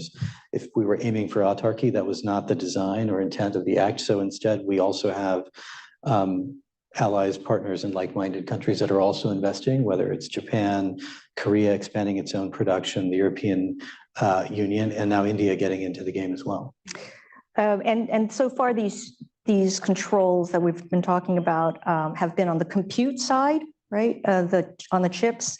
What about the technology and software that are needed to produce AI applications, the so-called model weights? Are you thinking about imposing controls on those? And if so, how effective would they be when, some of this can just easily be shared across borders? And how willing would other allies and partners be to impose similar controls? Yeah. Well, look, I think we are keeping a close eye on the latest models as they are released, whether they're open source, whether they're proprietary, doesn't matter. We want to know what are their capabilities. We've stood up a new safety institute at the Commerce Department under NIST, which is charged with developing evaluations to do that testing as well. I think there are a few dimensions to this. The first dimension is this: do we have adequate cybersecurity at the firms that are developing leading edge models? That's an ongoing conversation that we have with the leading labs that are doing that. I think there's a broad agreement in the government and with those firms that we need to do more in that space. What are you doing? And maybe Maher, you want to talk to that, especially if it involves cyber issues. Yeah, I think there are a number of security challenges that both the companies are very aware of, but also as a government that we're looking to invest in. Everything from physical security, human security, cyber defenses as well, and generally having counterintelligence awareness with regard to the work that they're doing. I mean, these are companies in the United States that are making rapid advances, and they are a significant target for both for competitive reasons and also by foreign adversaries. So it is going to be an area of work. Well, it's an area that we're galvanizing already, but it's going to be an area of work that we're going to build into the National Security Memorandum as well, which is how can we bring the resources, the insight to bear that the U.S. government has to assist in this space to the greatest extent possible. All right, I wanted to, let's move right over then now to the National Security Memorandum, the NSM, which is something that I guess is supposed to be rolled out any day now, very soon. I think the EO gave you 270 days or roughly 9 months to draft, and that deadline is coming up this week, next week, soon? Soon. I think our lawyers told us that we can say this summer. This summer. Okay. All right. Well, why don't you open here by talking about, since you're both at the center of this, right? Just give us a little more of an understanding of who this will apply to. What potentials are you most interested in? What is the potential that you're most interested in encouraging? And what applications or scenarios are you most concerned about preventing, deterring, or avoiding through the NSM? So who does this apply to? Sure. And sure, I'll start and then I'll turn it to Tarun. So just in terms of scene setting, and Ellen, as you mentioned earlier, this National Security Memorandum is actually tasked by the President's executive order. So for the most part, the President's executive order sets aside questions of use governance with regard to what we call national security systems, as well as defense and intelligence uses by the US federal government. So as a result of that, instead, the executive order tasks the development of this National Security Memorandum to ensure that we have standardized, uniform guidance to the extent possible across the relevant agencies. so DOD, ICE, the So this intelligence community. this would be DOD, would be all the relevant intelligence agencies, but it doesn't just stop there. It includes the Department of Energy, the national labs at the Department of Energy, but it also can apply to other agencies that have a national security mission as well. DHS, FBI. So there are elements of DHS, elements of FBI and DOJ, and also smaller agencies, our State Department even, And there are other agencies that are involved in this process from across the US government. A joke that we've had is the process that we're running, we call it a small group. It's the largest small group you can imagine. I mean, the number of agencies that are part of this. So we are driving very hard to get this done in time. We have every expectation that we will. But it's a complex task because what we're trying to do is we're trying to address two elements that were tasked in the executive order. One is about governance and use by the federal government. But then secondly, also, how do we protect US national security interests from foreign use and misuse of this technology? So it has those two components. And does it also apply to the companies that are providing some of the AI software, hardware capabilities to these agencies? Well, so what it is providing is direction to the agencies within what is applicable by law. So it is going to have guidance to the agencies of how they should be seeking to adopt and use and experiment with AI. But there are also going to be some limitations as a result based on that, based on what a national security memorandum can do in terms of providing direction. This is not direction to the private sector, it's direction to the federal government on how to adopt and use it. That said, there are a wide range of issues that we are seeking to tackle here. Everything, for example, which Tarun can talk about in more detail, talent, both talent, how do we ensure talent across the United States? Preserving, if you want, and building on the talent base that we have here, but also how do you build the talent and expertise within the US federal government? Because one of the issues that is different in this case is we're very conscious that this is a technology that has not spun out, at least in its modern form, from work in the federal government.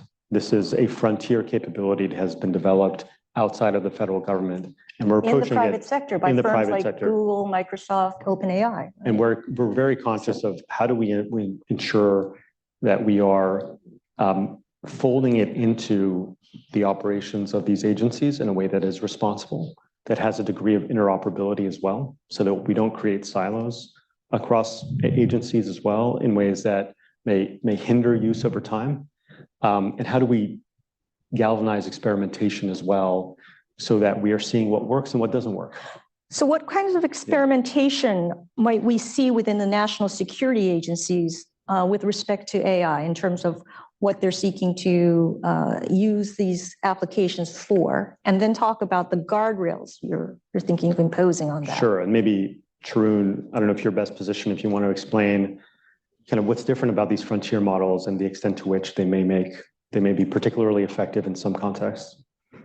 Yeah, well, honestly, Ellen, I think for people here, online members of CFR, I mean, a lot of this is well known to all of you because all of you are experimenting in your enterprises with this technology right now. And you can see actually right now kind of how much your business operations could change or already are changing as a result of it, depending on how quickly you're operationalizing this. So, everything is, I said earlier, from, logistics to going forward, I think we'll see a lot more changes to how we think about research operations in a lot of enterprises as well.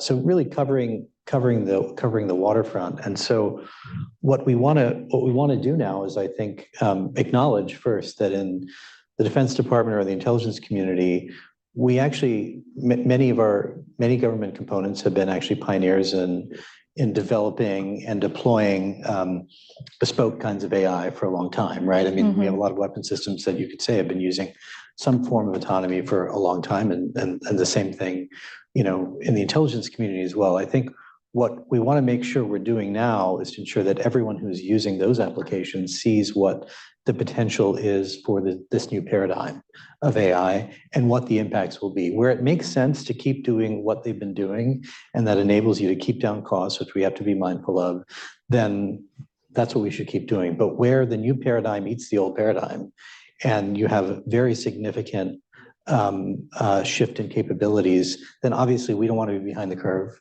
from our adversaries in that context. And sometimes you just don't have the same feedback loop that you might in the corporate sector, where you're kind of in the scrum of day-to-day commercial competition. We may not see that as readily in the national security world between countries. And so we think it's our duty to make sure that we're pressing on that now. And that's certainly kind of the direction from the National What Security do you mean by that when you say we might not see something within what's going on within the private sector and The situation we want to avoid is strategic surprise, where in the context of some sort of intelligence operation or on the battlefield, we see that our adversaries have both developed, adopted this technology more quickly than we have, with a significant augmentation of their capability. And that obviously would be an unacceptable scenario, and that's something that we have to avoid by kind of pushing on the experimentation now. And what I would say also, Ellen, is you're seeing a kind of a rapid acceleration for now, and we should maintain healthy skepticism, as Tarun said, but a rapid acceleration in these capabilities, their ability to provide value add in a number of different domains. And the question is, how do you ensure within the US government, where each agency, or sometimes even within agencies, they have very different missions? How are they building that in, experimenting with it, seeing what works, what doesn't work, whether there are methods that they're currently using that are bespoke, but highly attuned to the work they need to do, and those should remain as they are. But there may be areas where ultimately moving towards adopting use of these sorts of tools, and the more advanced tools that will come over time, will actually help the mission as well. I want to just stay focused on the red side for a little bit. How are you thinking to ascertain or prevent this strategic surprise? What sorts of steps are you thinking about that you can implement either through your own capabilities or through working with the private sector, or somehow to prevent, make sure you're not caught strategically, surprised or off guard by what China can or Russia can unfold on the battlefield or in the RIC? Yeah. So I think a couple things. I think it's really important for our agencies, one, to have the internal expertise to understand the shifts that are happening in this domain, and have their ear to the ground and are engaging with companies to understand what's happening in the private sector. So I think that's one key area where we want to make sure that there's a lot of good work that's done now, that continues apace, and that is built into the way in which they're approaching this technology as it shifts. I think the second element is ensuring that they are experimenting with this technology as well, to see what sorts of use cases work and don't work and how effective they might be. And the third, which I can speak less about, but it is an area of focus, is in my capacity as the coordinator for intelligence defense, is how are we postured as a government to understand what's happening elsewhere around the world? And how are we investing in the resources to make that happen? What I will say is this national security memorandum will be to the greatest extent possible unclassified. We're going to try to ensure that we are speaking to many audiences at once, but there will be a portion that will remain classified as well, which will speak to some of the other work that we're expecting agencies to do. So it's going to have both. But Tarun, I don't know if you have more on that. No, that's right.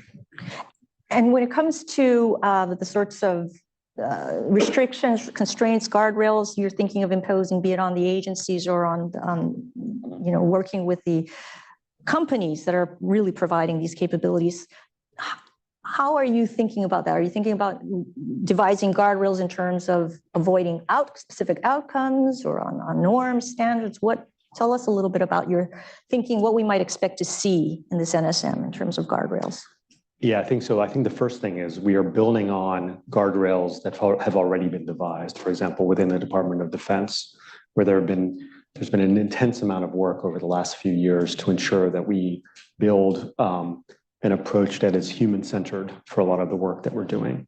At the same time, we're also dealing with a circumstance where we have, as I mentioned earlier, we have agencies that have very different missions across the board, and also they have sometimes different infrastructure that they need to use. And how do we create an incentive structure that is, and a flexible enough governance structure that allows them to work both in ways that are individualized for the work they need to do, that builds on the infrastructure and the bespoke models, for example, that they've done, but also is increasingly creating a standardized approach to how they are evaluating risk, whether there are use cases that are going to be prohibited or not. What are some of those use cases that might be prohibited? What are the higher stakes use cases?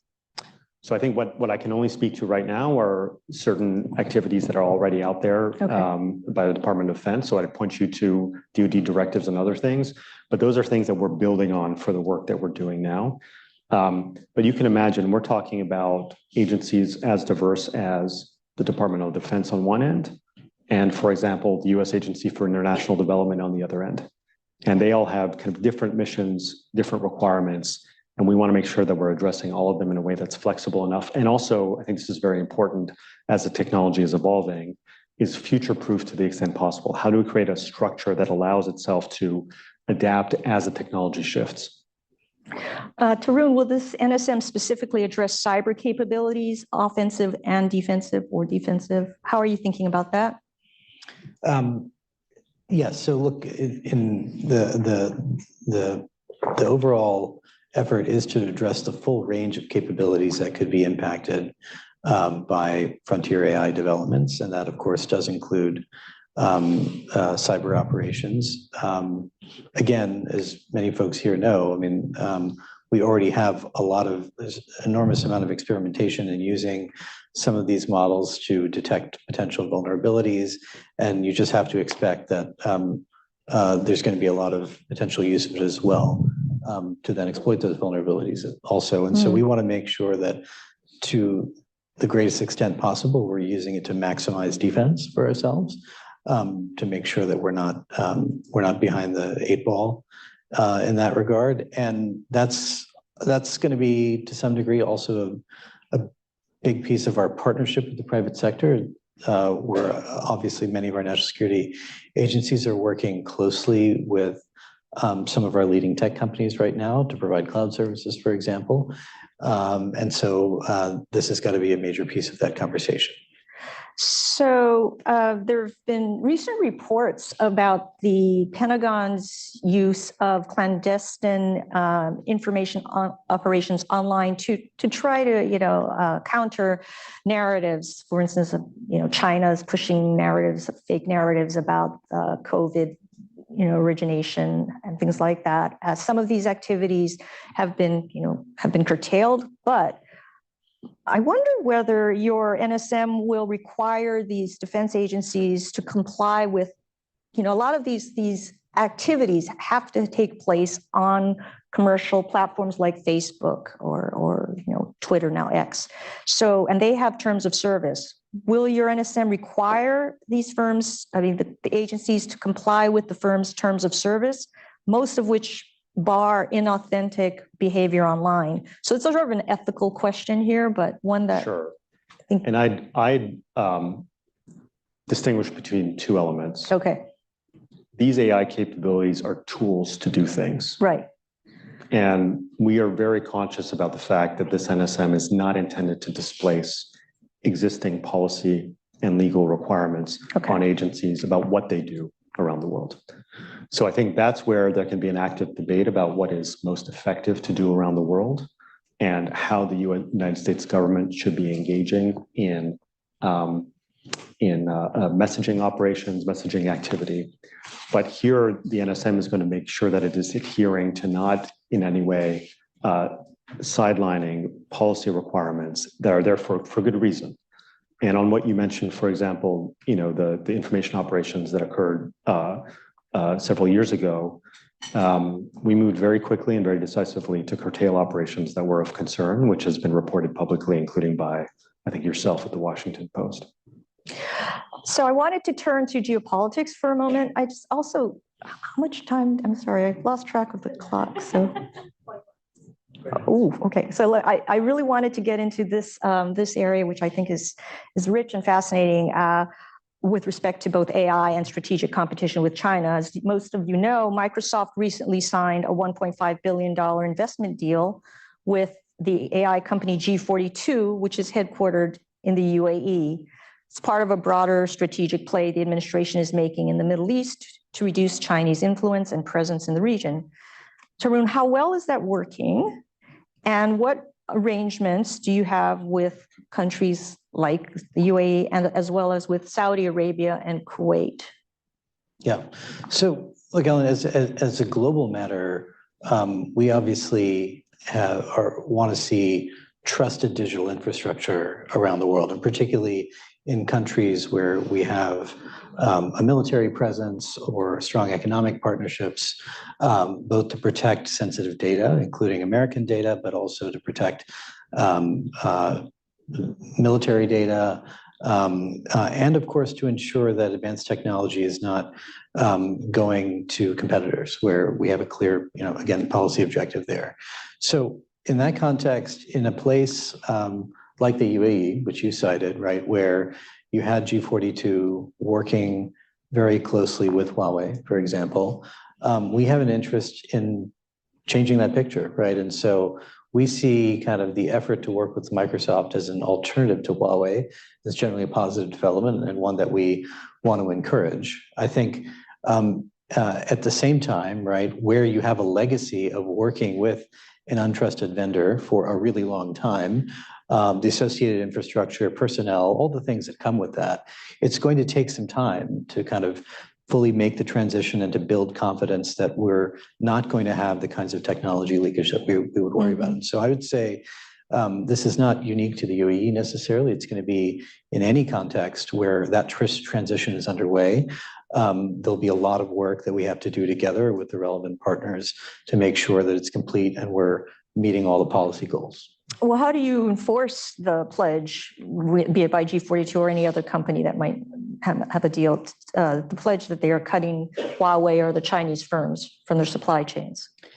Yeah, look, it's going to vary by context. In some cases, we will have direct conversations with the government about that process. In other cases, it may be a US vendor that itself is going to want those assurances because they generally want to continue working with the US government, right, on those transitions globally and be a partner to US government to help make those transitions in countries where that's willing to happen. So it's going to be, in many cases, an all of the above approach to make sure that those commitments are seen through.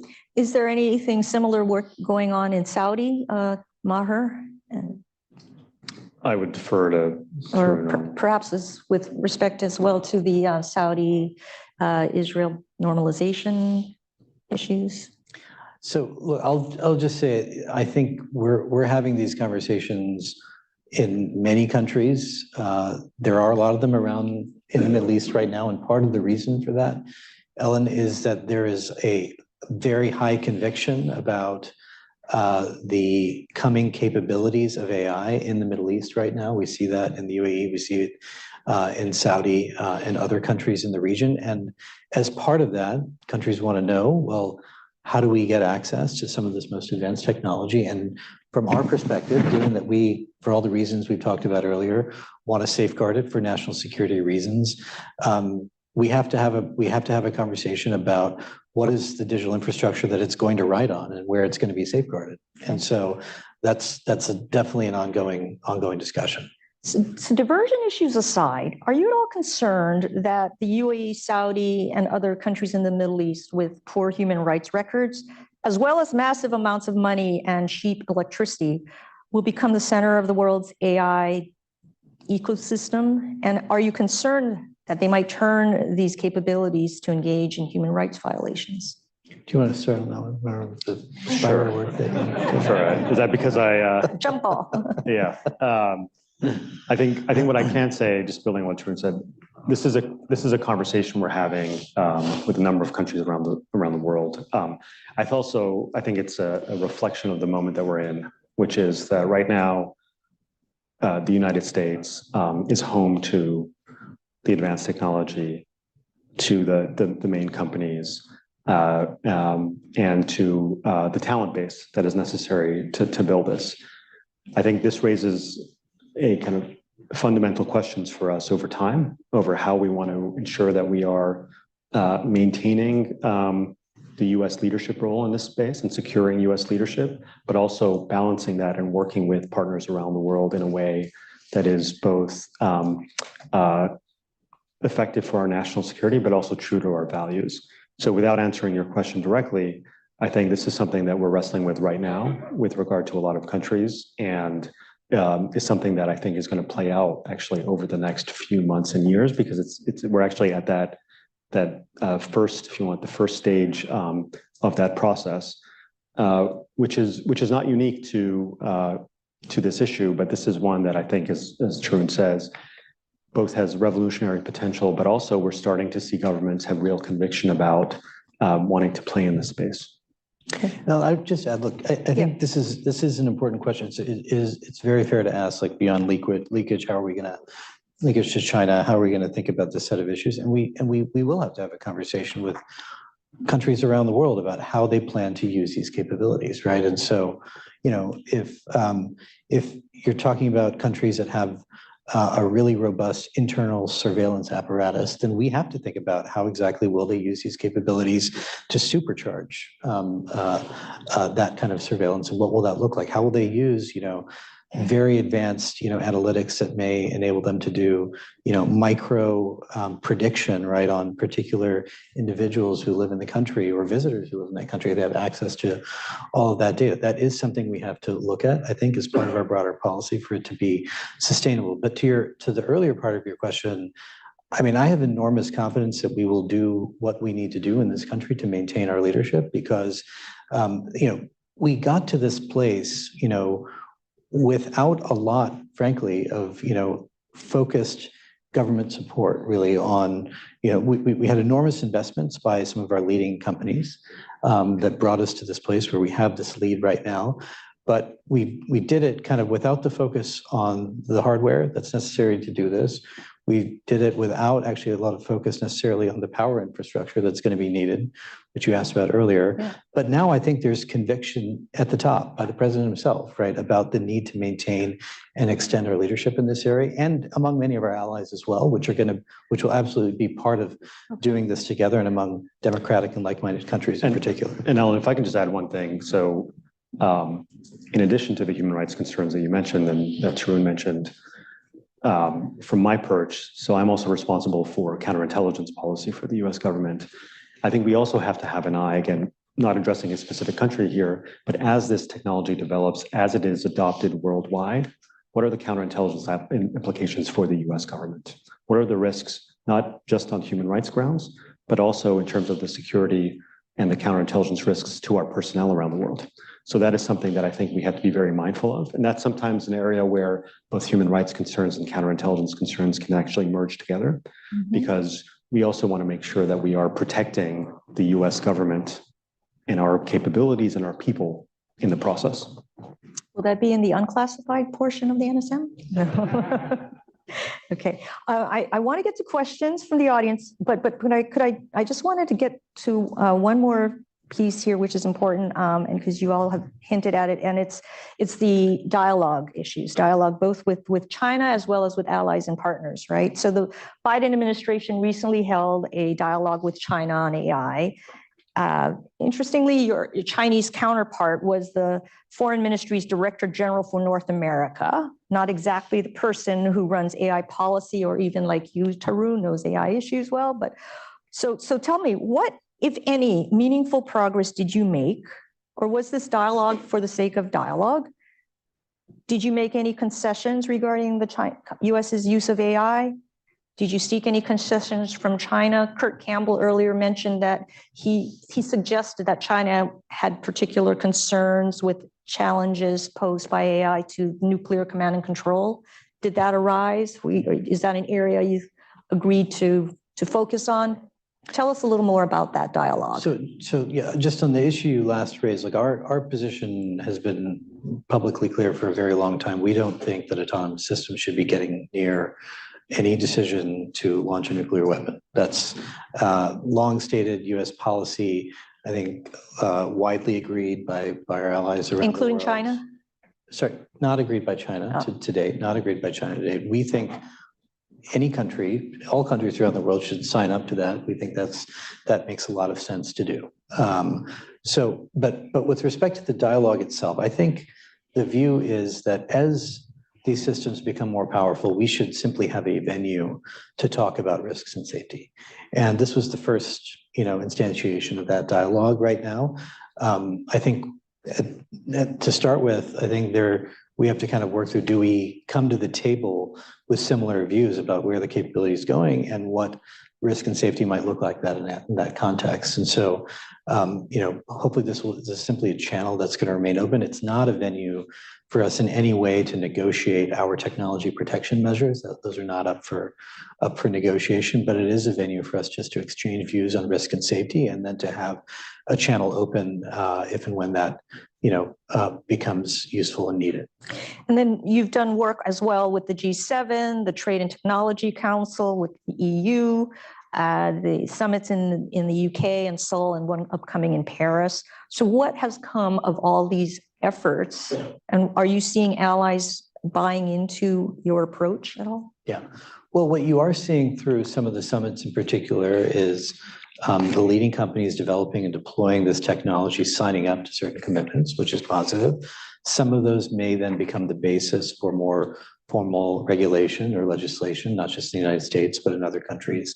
I think the other dimension of it is that you're seeing now the safety institutes, for example, here in the UK and other countries, now using that as a venue to come together and figure out how can they coordinate, collaborate on developing and deploying evaluations and tests along the lines that we were talking about earlier. So I think that's all very positive. In addition, we've established, we have what we're calling a contact group of around 40 countries where we talk about general AI governance issues. And that's also been a very useful informal mechanism to coordinate on a range of AI governance topics. So let's open it up to the audience. If you'd raise your hand and wait for the mic to come your way. Yes, second row.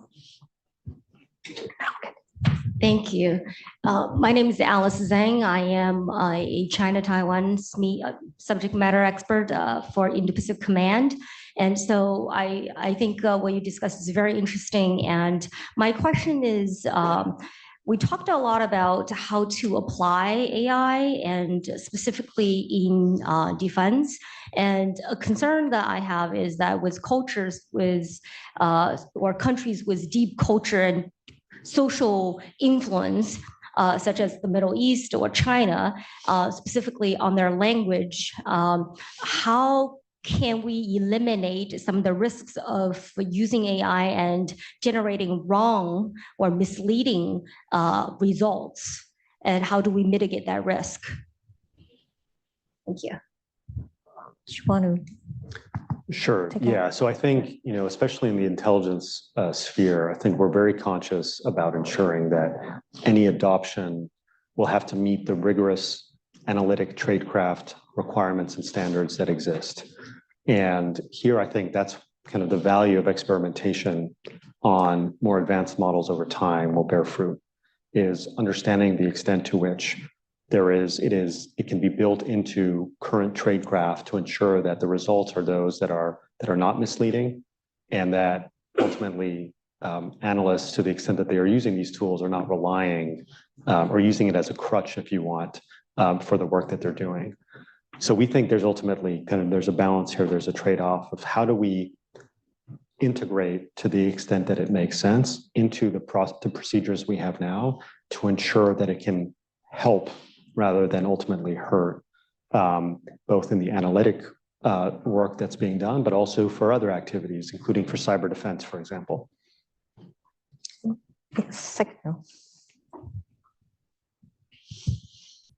Hi, Manish Walterpuri, former director of cyber risk for the city of New York. I also work on supply chain and critical infrastructure issues. So my question is about supply chain. How do you think about the supply chain of artificial intelligence that is unique and different, not data centers, not cloud computing, but things like data labeling or model optimization? Those are a new layer, new sets of companies. So how do you think about that from a counterintelligence perspective, foreign ownership, but also their cyber posture? And related to that, open source that's used in machine learning. Those aren't companies, those are projects maintained by interested groups of people. So be curious to hear how you are thinking about that. Thank you. Thanks for that question. So look, I think some of this is not necessarily so different from the way that the Defense Department or the intelligence community works with other vendors, right? So they are actively working with companies that do exactly this kind of work. As you know, I'm sure. And so kind of a lot of the policies and rules that apply in other contexts are going to apply here as well. I think on the open source question, I think there is, I'll give you an example. I mean, I think sometimes we'll hear, the United States is trying to lock things down, right? Not allow the world to benefit from, all the tremendous potential, right, of these developments in AI. And look, if you look around the world, and see where and how open source is being exploited. It is largely American models, right, that are operative around the world, and they're being fine-tuned and used for all sorts of amazing things. And so in many ways, that is a good thing for the country and for our like-minded countries as well. I think that it's our job as a government, obviously, to kind of think about the capabilities of any model, right, and what the risks are overall. But whether we're talking about just open source software like Linux, right, so on and so forth, this shouldn't be such a binary debate. I think we can recognize the advantages and the tremendous opportunities of open source, and then we can also think about what the risks might be at a certain level of capability. We just have to do both. And if you do determine there's a certain risk, is there any thought given to ways in which you might either ask for voluntary commitments or regulate them, these open source models? So the executive order already kind of does this through a notification requirement when you hit a certain compute threshold. I think we could all agree that a compute threshold isn't necessarily the most straightforward way to evaluate risk, but we do that for now while we're also working through the Safety Institute to develop many more specific evaluations and tests. But this is just a ongoing conversation, not just in the executive branch, but also on Capitol Hill as well. Thank you. Sir.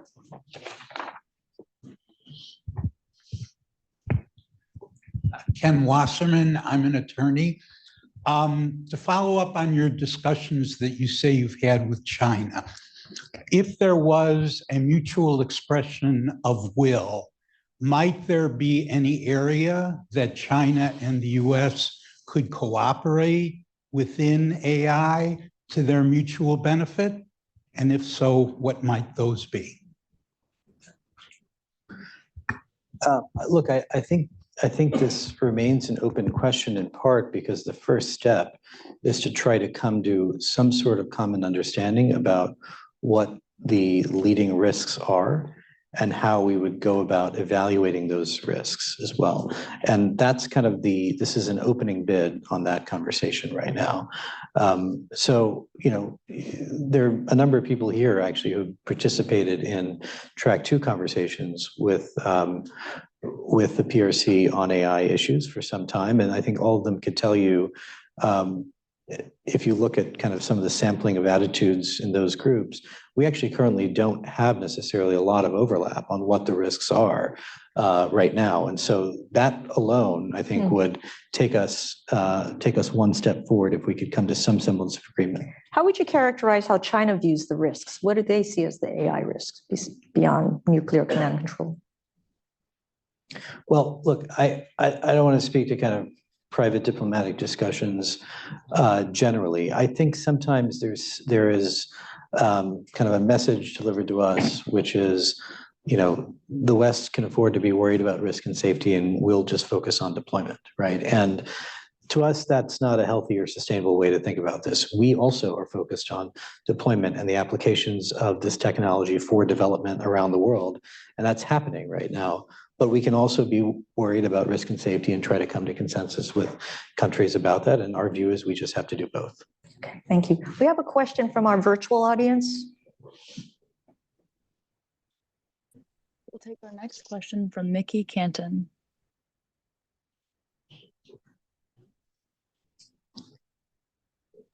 Ms. Canton, please accept the unmute now prompt. Looks like we're experiencing technical difficulties. We'll go back to the room. Okay. Yes, sir.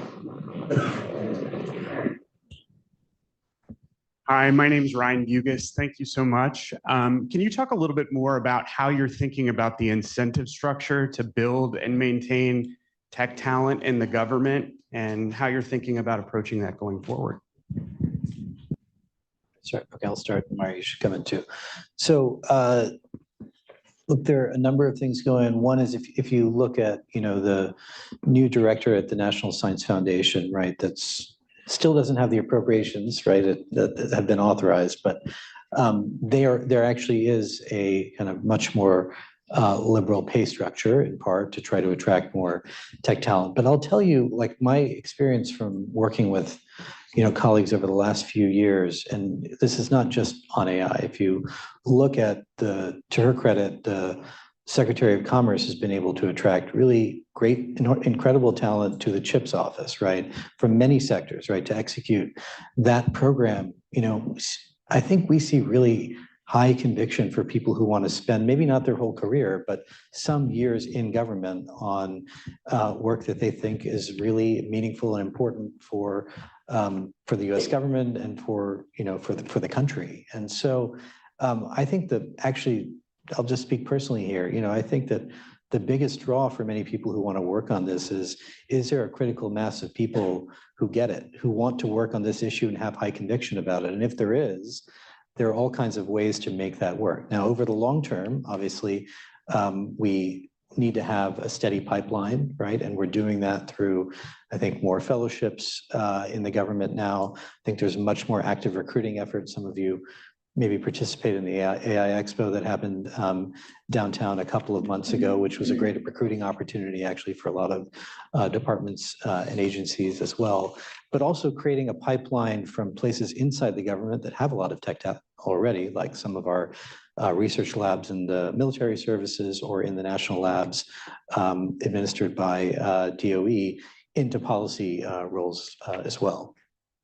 And I would just say many of the challenges and bottlenecks that exist in other areas also apply here. So the speed with which someone can get a security clearance, for example, the ability to get hired by particular agencies, especially in the IC, can take a long time, not just because of the security clearance, but for other reasons.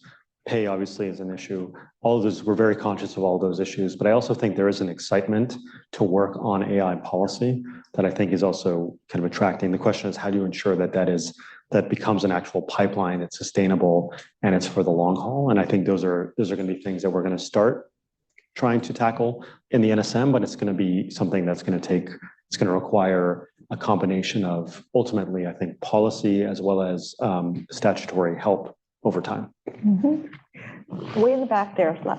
Yeah. Thank you. Trevor Honeycutt, Reuters. Does the White House have a view on this proposed bill that would make it easier to impose export controls on AI models? Thank you. So I think I'm aware of the bill that you're talking about. I think that's a bill that we have provided technical assistance on, and we're still continuing to work with some of the drafters on it. I think we understand what's driving it right now. I think it speaks to the earlier conversation we were having, which is we need to look at the capabilities of any model, right? Whether it doesn't matter whether it's an open source or proprietary model, and that should be tagged to kind of what are the specific risks that we are worried about. But I think as we understand it, that bill is really focused on providing authorities right now, but it's one that we're in ongoing discussion about with folks on the Hill. Okay, I think we're about out of time. Oh, do we have time for one more? No. Okay, she's giving me the high sign. All right, well, I just wanted to thank everyone here for your attention and your great questions. Thank you, Tarun, thank you, Maher, and thanks to the Council on Foreign Relations and Rush.